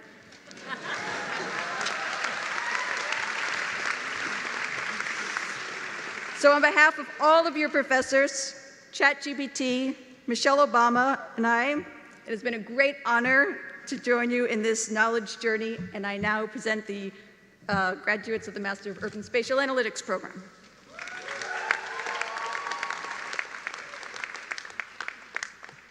Rebecca Ruth Adams, Master of Urban Spatial Analytics, recipient of the Ken Stife Award. Yue Wen Dai, Master of Urban Spatial Analytics. Yu Hao Jia, Master of Urban Spatial Analytics. Charles Christopher Hemler, Master of Urban Spatial Analytics. Min Wook Kang, Master of Urban Spatial Analytics. Benjamin Keel, Master of Urban Spatial Analytics. Hao Bing Liu, Master of Urban Spatial Analytics. Ying Shui Wu, Master of Urban Spatial Analytics. Jack Thomas Rumler, Master of Urban Spatial Analytics. Jonathan Sun, Master of Urban Spatial Analytics. Yu Hao Sun, Master of Urban Spatial Analytics. Catherine Tanabe, Master of Urban Spatial Analytics. Yu Wang, Master of Urban Spatial Analytics. Austin Lawrence Wheat, Master of Urban Spatial Analytics. Zila Wu, Master of Urban Spatial Analytics. Troy Zhonghua Yang, Master of Urban Spatial Analytics. Shang Ao Yi, Master of Urban Spatial Analytics. Yi Ping Ying, Master of Urban Spatial Analytics. Hanji Zhang, Master of Urban Spatial Analytics. Xing Zhang, Master of Urban Spatial Analytics. Yi Fei Sun, Master of Urban Spatial Analytics. Shay Ning Zhang, Master of Urban Spatial Analytics.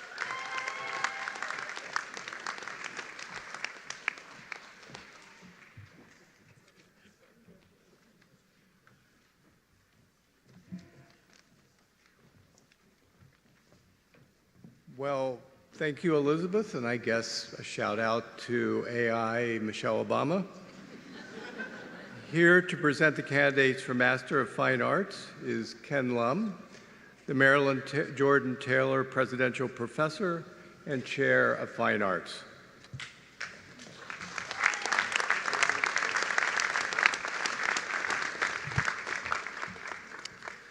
The diversity of the world and the challenges and even threats to this diversity, whether it be posed by the problem of diminishing nature due to human effects, or by the violence of racing, gendering, and classing in society, are central concerns of the Fine Arts program.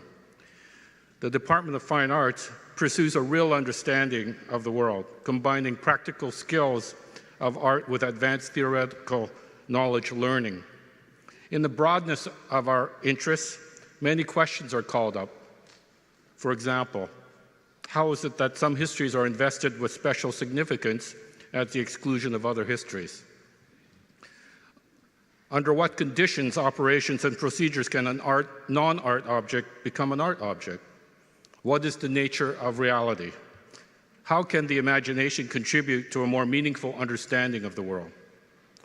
The rigorously innovative and critically engaged practices produced by Master of Fine Arts students reflect a fine arts pedagogical and learning body that is itself also diverse in human differences. Fundamental to art is the acceptance of the unconventional and the desire to express meanings that challenge rules and boundaries. Art allows for the examination of the human condition in all its disjunctive specificities. Art presents the possibility of a critical relationship to the world. Art cannot exist apart from the embodiment that brings it into being as a discursive or material entity in the world. Art is always about the vicissitudes of embodiment and the local and specific character of subject formation. The Department of Fine Arts believes that intellectualism merged with material practice is a fundamental condition for cross-cultural openness and exchange. And it is for this reason, for being for artists and why art is important and worthy of pursuit. All of this is to say that MFA students have gone through a lot of work and preparation these past 2 years, only to arrive at the beginning of a long and exciting journey that is the rest of their lives. As they are about to embark on the journey, I say to them, go forth and find your relationship of love to the world. On behalf of the Department of Fine Arts, we have been graced by your presence. We will miss you, your regular presence that is, while we look forward to following your distinctive path in the world. Congratulations.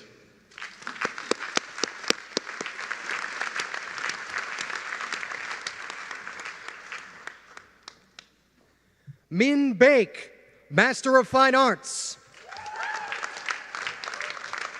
Carmel Brown, Master of Fine Arts, Master of Social Work. Maxim Kavajani, Master of Fine Arts. May Eshkenazi, Master of Fine Arts. Rudy Gerson, Master of Fine Arts, recipient of the Charles Adams Memorial Prize. Yihan Huang, Master of Fine Arts.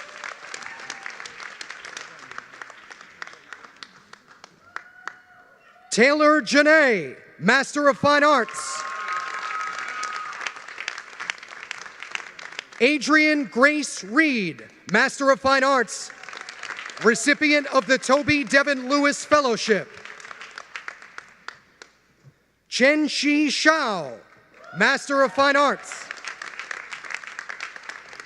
Han Nuo Shao, Master of Fine Arts, recipient of the Toby Devin Lewis Fellowship.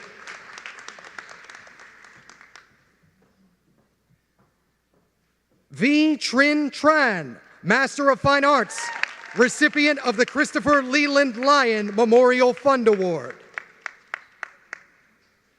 Susanna Ugler, Master of Fine Arts, recipient of the Lawrence Sprintz MFA Award.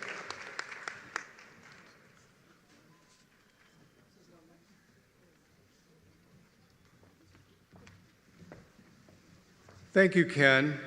To present the candidates for the Master of Science Historic Preservation and the Master of Science in Design with a concentration in historic preservation, here is Frank Matero, the Gonick Family Professor of Architecture and Chair of the Graduate Program in Historic Preservation.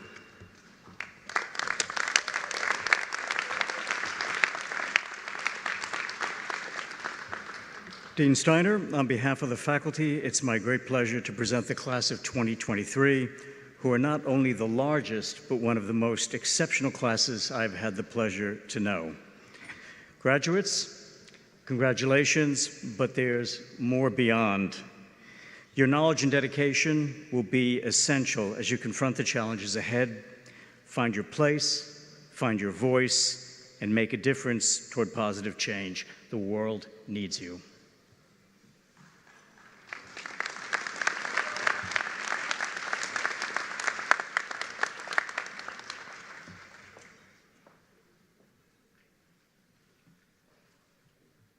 Danelle Alempai, Master of Science in Historic Preservation, recipient of the Elizabeth Green Wiley Award for Outstanding Promise.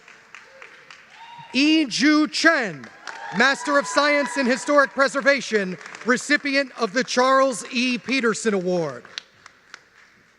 Colin Mackenzie Cohan, Master of Science in Historic Preservation. Namrata Devang Dadwala, Master of Science in Historic Preservation. Xin Yu Dong, Master of Science in Historic Preservation. Elizabeth Mary Donison, Master of Science in Historic Preservation, recipient of the Anthony Nicholas Brady Garvin Award for an outstanding thesis. Priyanka Naresh Goresia, Master of Science in Historic Preservation, recipient of the Elizabeth Green Wiley Award for Outstanding Promise. An Wan Ji, Master of Science in Historic Preservation. Nicola Gabrielle McDonald, Master of Science in Historic Preservation.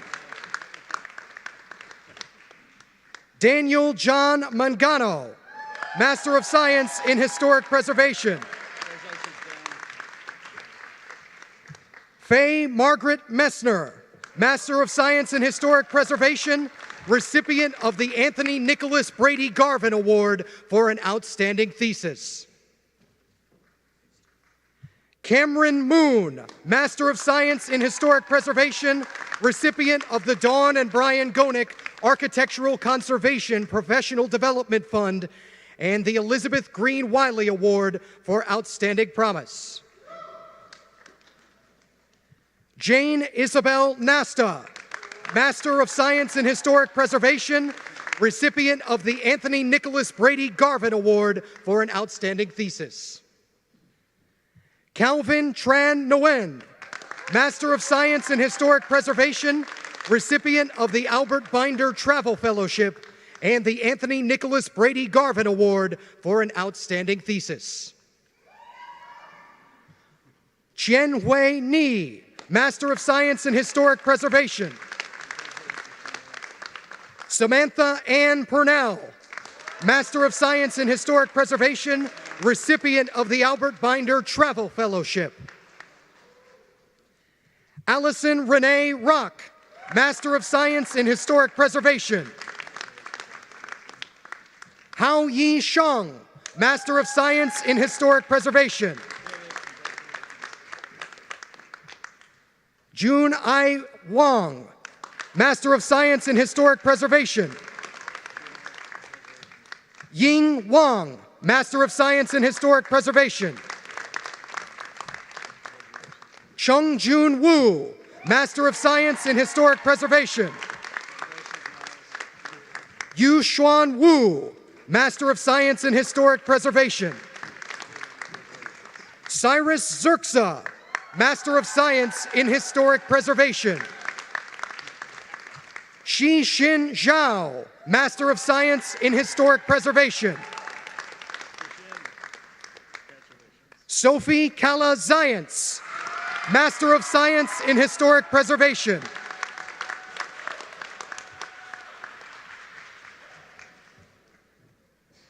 Betsy Smith Ivy, Master of Science in Design, Historic Preservation.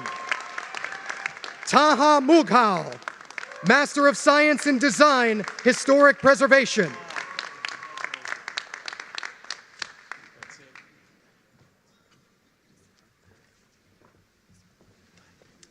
Thank you, Frank. We're turning next to the candidates for the Master of Landscape Architecture. But first, I want to recognize and acknowledge Professor Sonia Dumpelman, who has served not once but twice as acting chair of the Department of Landscape Architecture. Thank you, Sonia, and we will miss you. Over to you.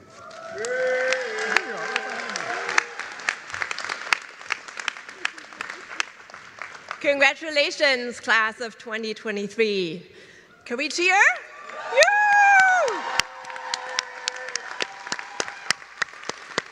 What a special day and what a wonderful sight this is to partake in seeing so many happy faces in Irvine Auditorium. Wonderful, full of wonders. The space tonight is full of admiration for you, graduates of 2023.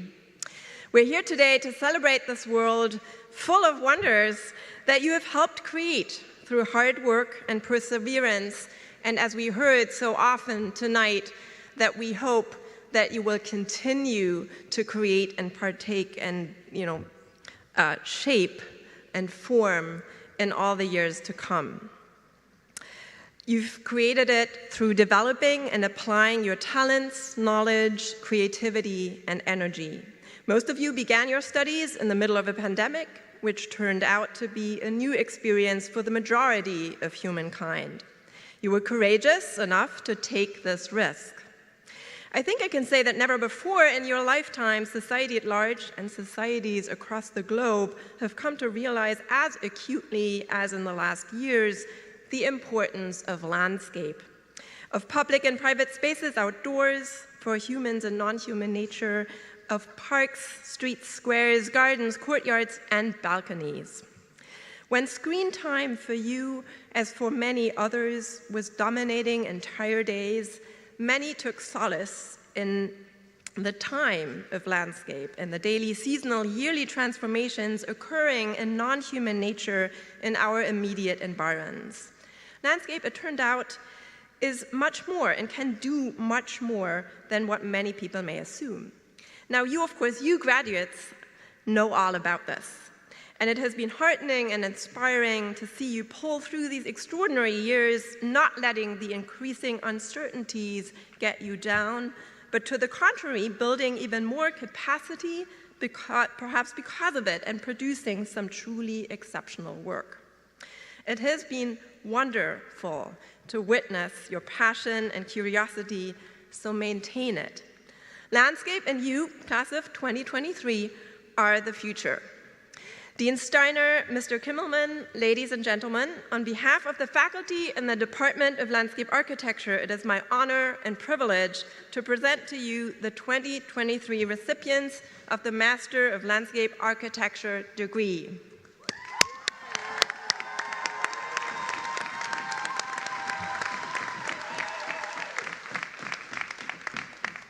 Vayushti Agarwala, Master of Landscape Architecture, recipient of the Faculty Acknowledgement Award for Service.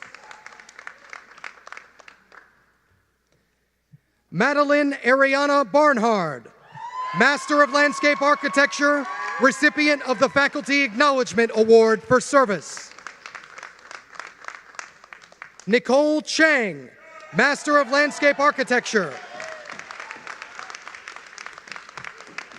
Jia Jing Dai, Master of Landscape Architecture, Certificate in Urban Resilience. Kaz Gagne, Master of Landscape Architecture. Yu Bing Gu, Master of Landscape Architecture. Audrey Genest, Master of Landscape Architecture. Zoe Goldman, Master of Landscape Architecture, Certificate in Urban Design. Yu Wei Gong, Master of Landscape Architecture, Certificate in GIS and Spatial Analysis, recipient of the Robert M. Hanna Prize in Design, as well as the American Society of Landscape Architecture Award of Merit. Bing Tao Han, Master of Landscape Architecture. Xu Yi Hao, Master of Landscape Architecture. Azarai Hernandez, Master of Landscape Architecture, Certificate in Urban Design, recipient of the Faculty Medal in Landscape Architecture and the American Society of Landscape Architecture Award of Honor. Ziyu Huang, Master of Landscape Architecture and a Certificate in Historic Preservation. Hao Yu Ji, Master of Landscape Architecture. Kyle Johnson, Master of Landscape Architecture. Sidi Kirad, Master of Landscape Architecture, Certificate in Urban Design. Matthew Lake, Master of Landscape Architecture.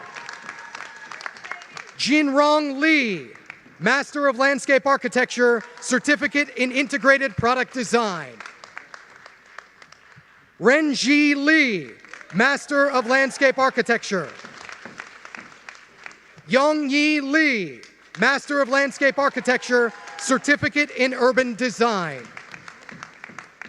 Xu Liang, Master of Landscape Architecture, Certificate in Urban Design, recipient of the Laurie D. Olin Prize in Landscape Architecture, as well as the American Society of Landscape Architecture Award of Merit. Yi Wei Lin, Master of Landscape Architecture, Certificate in Integrated Product Design.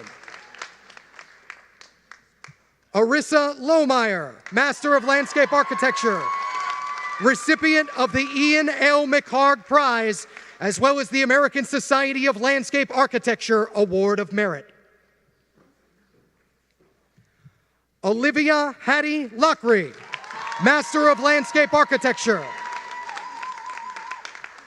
Chen Mao, Master of Landscape Architecture, Certificate in Urban Design. Eduardo Martinez Villanueva, Master of Landscape Architecture, Certificate in Urban Resilience. Daniel Patrick McGovern, Master of Landscape Architecture, recipient of the Faculty Acknowledgement Award for Design Progress.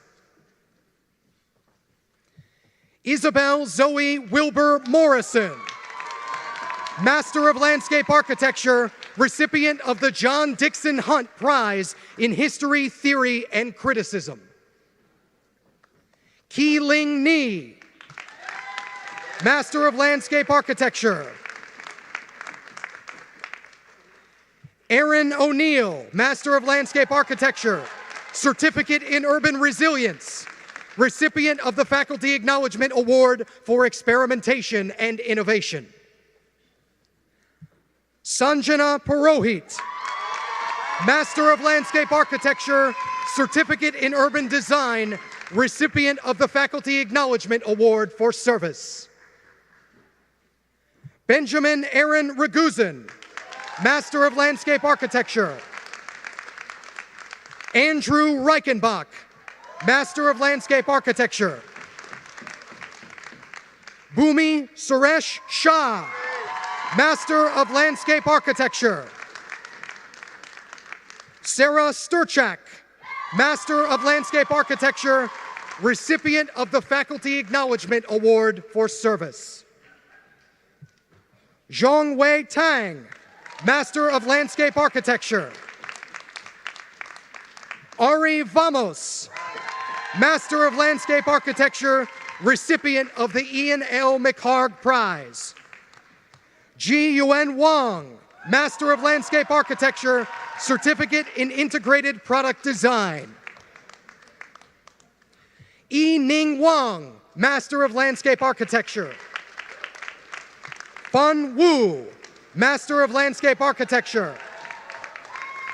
Wu Ting Yan, Master of Landscape Architecture, Certificate in Urban Resilience. Yang Pei Ye, Master of Landscape Architecture, Certificate in Urban Design, recipient of the Eleanor T. Weidenmeyer Prize in Landscape and Urbanism. Ling Zhang, Master of Landscape Architecture, Certificate in Ecological Planning. Xinyi Zhang, Master of Landscape Architecture, Certificate in Urban Design.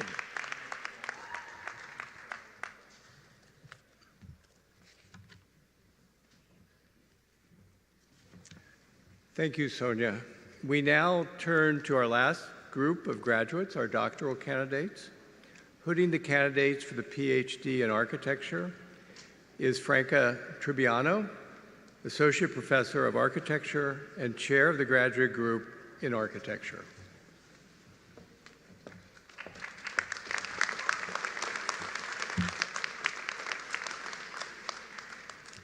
Dean Steiner, Speakers Kimmelman and Nayar, graduates, families, friends, and faculty colleagues, it's with great pleasure that I present to you the graduates of the Doctorate of Architecture.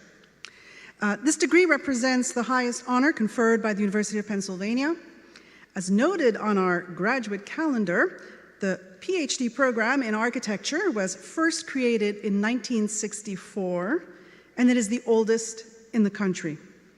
Administered by the faculty of the Graduate Group in Architecture, its students pursue the most advanced degree in the discipline of architecture in the areas of architectural history and theory, environmental design, structures, and hopefully in the future, material technologies. Our students come to us from all over the world, for example, from Kuwait, Greece, India, China, Korea, Iran, Israel, and Lebanon, to name but a few, and of course, the United States. We're honored by their knowledge and vision, and we are bettered for the time that they have and spend with us. For each student, the doctorate is a journey, aided and supported by Penn faculty, colleagues, and of course their family and friends. The completion of coursework, examinations, and the dissertation represents years of commitment to a singular, rigorous project, one that is defined, that is structured, that's executed, and that is defended by the student alone. Dissertations in architecture aim to better the community of scholarship, to instill passion for the discipline, and to teach the art of teaching, and naturally and hopefully to make the world and the built environment a better place for all of us. The journey may be one of discovery and enlightenment, but it is not without its struggles and its trials, and it is for this reason that we truly celebrate their accomplishments today. Dean Steiner, I present to you our new doctors of architecture, and I will read out their names and their titles, some of which are with us today and some of which were not able to travel. Ali Al-Yousefi, whose dissertation in architectural theory is titled Genres of Situated Architectural Theory, Auto Theory, Dialogue, and Site Theory. We celebrate you, Ali.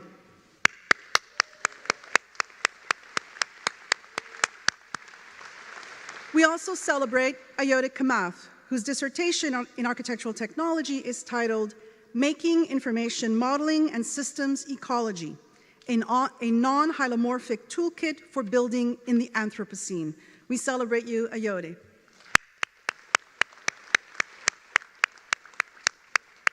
At this time, I would like to invite Professor Bill Braham, Nan Ma's dissertation supervisor, to assist in the hooding ceremony. And with this, we celebrate Nan Ma, whose dissertation in architectural technology is titled Human Dimensions of Building Performance, Sensing, Modeling, and Predicting Indoor Environmental Quality. Nan's dissertation casts new light on the way environmental design and building systems can work for the benefit of people. It investigates how building sensors and human senses can collaborate to inform the organization and optimization of performance markers such as sustainability, public health, and resiliency. Nan's paper, Adaptive Behavior and Different Thermal Experiences of Real People, a Bayesian neural network approach to thermal preference prediction and classification, was awarded the Best Paper Award in 2021 from the Journal of Building and Environment.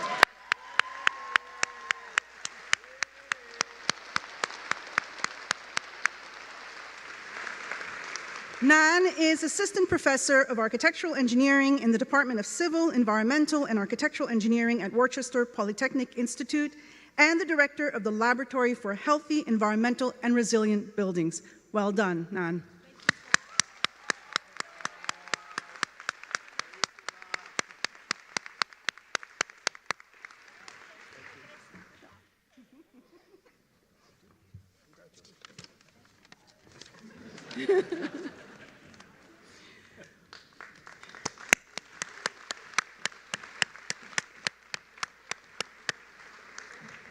We also celebrate Gabrielle Ruddock, whose dissertation in architectural theory is titled Character in 18th and 19th Century Landscape and Architecture. We celebrate you, Gabriel.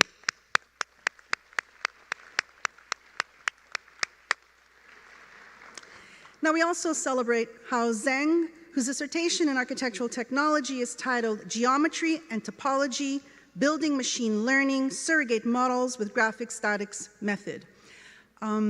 Professor Zhang made his way here from Hong Kong, but sadly he is not feeling well. But we will still honor him by asking his supervisor, Professor Masoud Akbarzadeh, to stand up. Masoud? Where's Masoud? Oh, he was here 2 minutes. Okay. I will still read a context of his work. Hao has developed an innovative form of research that links geometry and topology in architectural structures by building machine learning surrogate models that use a geometry-based structural design method known as graphic statics. His most recent publication, based on this doctoral research, will be featured in Advanced Science Journal, as well as being featured on the journal's cover, issue 14, which will be available to all of us in 4 weeks, just in case you are interested. Hao is Assistant Professor of Architecture at the City University of Hong Kong and actually is the first PhD graduate of the Polyhedral Structures Lab. Hao, congratulations.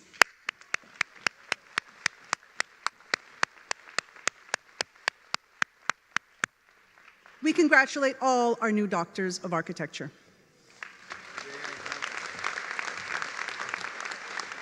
Thank you, Franca. And now to hood the PhD in City and Regional Planning candidates is Jeannie Birch, the Lawrence C. Neusdorf Professor in Urban Research and Education and co-director of the Penn Institute of Urban Design and the chair of the graduate group in City Planning.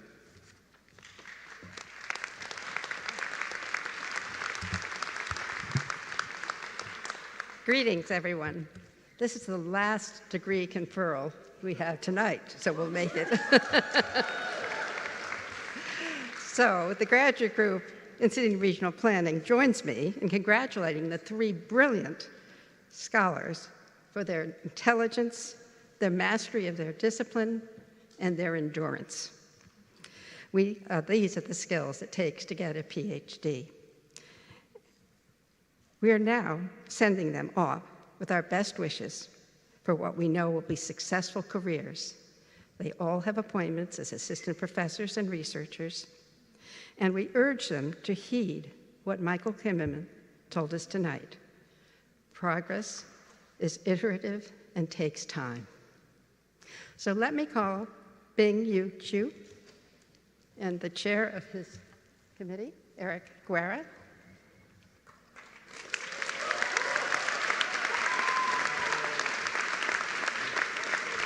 The title of all of the dissertations are on page 13 in your program, and they're long titles, so I'm just going to give you a little bit of the title.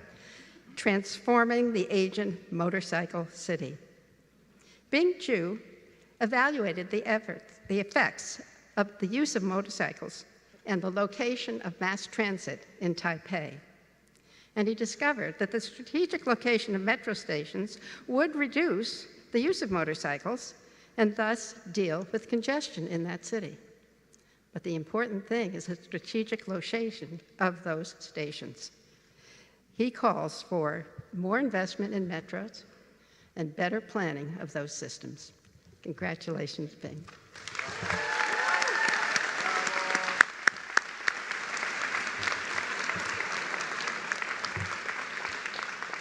Chris Quattro, please come.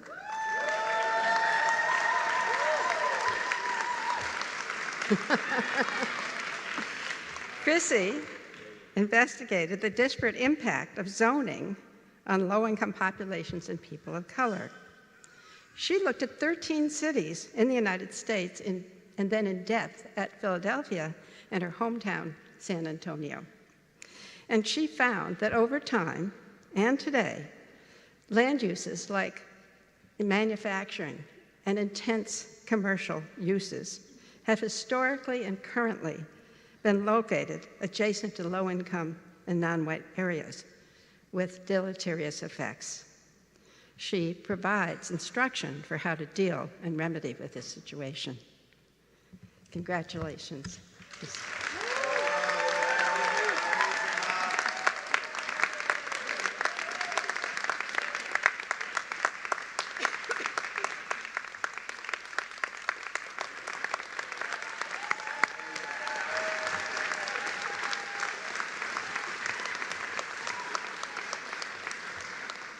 Bokwon Yu, please come.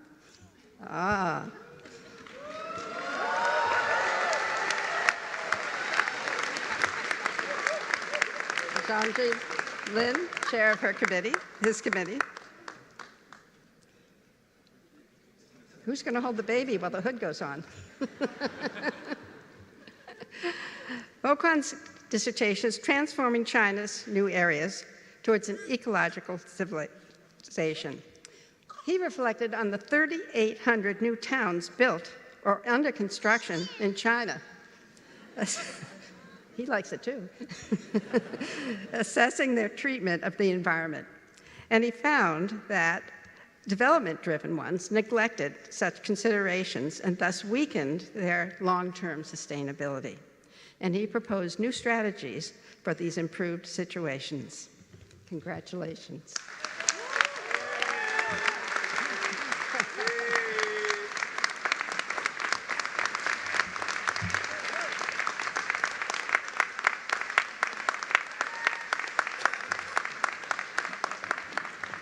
Each year at this time, we recognize 3 members of the faculty with the G. Holmes Perkins Distinguished Teaching Award, named in honor of the architect and longtime faculty member who served as our dean from 1951 to 1971. These awards are based on nominations by students to recognize distinguished teaching and innovation in the classroom, seminar, or studio. The 2023 faculty award winners are Allison Lassiter,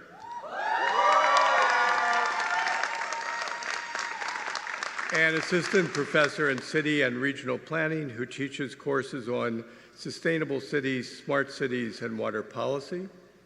James Billingsley, a lecturer in landscape architecture who taught theory and studio.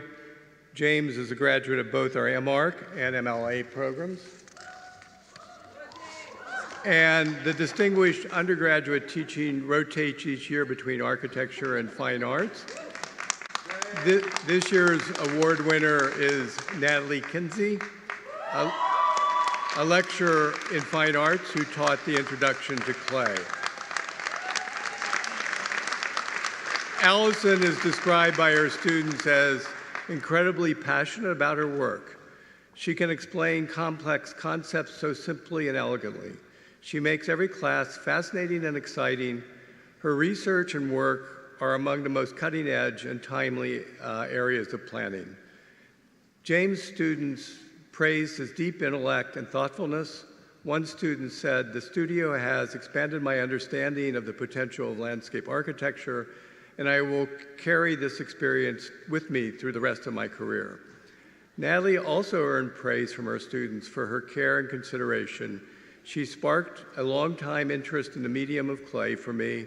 She deserves endless recognitions for the effort she puts into creating an engaging class. Thank you, Allison, James, and Natalie, for your contribution. I'd like to ask both of you to stand up and be recognized.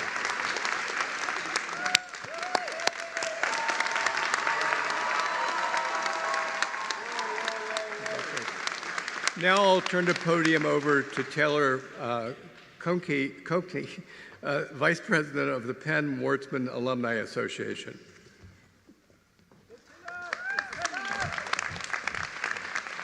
This is what it's all about. I got in last night, Friday night, and I cannot tell you how full my heart is to be up here. I started my master's program when Winka came in here, so to see her leaving but sharing the stage with her tonight is honestly incredible, and the things that I've learned from all the other faculty members behind me has just been somewhat life-changing. Thank you, Dean Steiner, faculty, staff, students, parents, special guests. It is a great privilege today to stand before you as the president of the Penn Weitzman Alumni Association. At the beginning of the 2022 school year, last fall, I put forward an agenda to our board and theme for the Alumni Association for consideration: slow living. Plato said, in order to seek one's own direction, one must simplify the mechanics of ordinary, everyday life. The great philosopher alludes to a modern concept of slow living. Slow living is a philosophy, a state of mind and being, a reflective approach, a methodological process to daily life. Slow living is purposeful and fulfilling. Slow living is about pacing, being steady and consistent. Slow living is conscious, it's intentional, it's mindful, and living deeply. But most importantly, slow living is a connection with yourself and those around you and the world. With this concept in mind, the PWAA put forward a mission statement that we revitalized in the fall through our strategic plan, in which we aim to foster a community amongst Weitzman alumni and students that supports, strengthens, and celebrates the relationships made during your time here at Weitzman and beyond. Through effective communication and engagement opportunities, like this morning, we hosted a boathouse brunch at a newly completed renovation of the boathouse along the Schuylkill River. We had 85 alumni attend this morning, which was really impressive. The PWAA seeks to leverage our diverse disciplines and experiences to nurture opportunities for continued learning and professional growth. Today, in many ways, is the best part of your education. As a licensed architect and now a project manager of civic and cultural projects with Sterling Project Development and an alum from Weitzman School of Design, I have had the great opportunity to continue my education beyond school and work on a number of notable projects, including the Pavilion here at the Hospital of University of Pennsylvania and David Geffen Hall at the New York City Lincoln Center, home of the New York City Philharmonic. Those I worked on right after I graduated, so pretty incredible projects to have worked on as a 25-year-old. These achievements are not mine alone, but a cumulative effort with the guidance, mentorship, and encouragement to reach for my dreams. I'm aware of the hard work, the rewards, sacrifices, and excitement that has accompanied your time here at Weitzman. But the next stage of your inquiry starts now. Each of you has developed a unique approach to solve today's challenges and resolve towards a brighter tomorrow. And just like the 1,000+ alumni before you, it is imperative that your success, your knowledge, and your status as creative thinkers be leveraged to support and advance the Weitzman School now and into the future. We open our arms to you at PWAA and invite you into the global community of Weitzman alum that strives to celebrate and recognize the diverse, collaborative, and enduring spirit of the school and, most importantly, the people. It is a great honor to confer upon you, each of you, the status of alumni of the University of Pennsylvania Stuart Weitzman School of Design. We encourage you to get involved and connect with PWAA, and good luck and congratulations.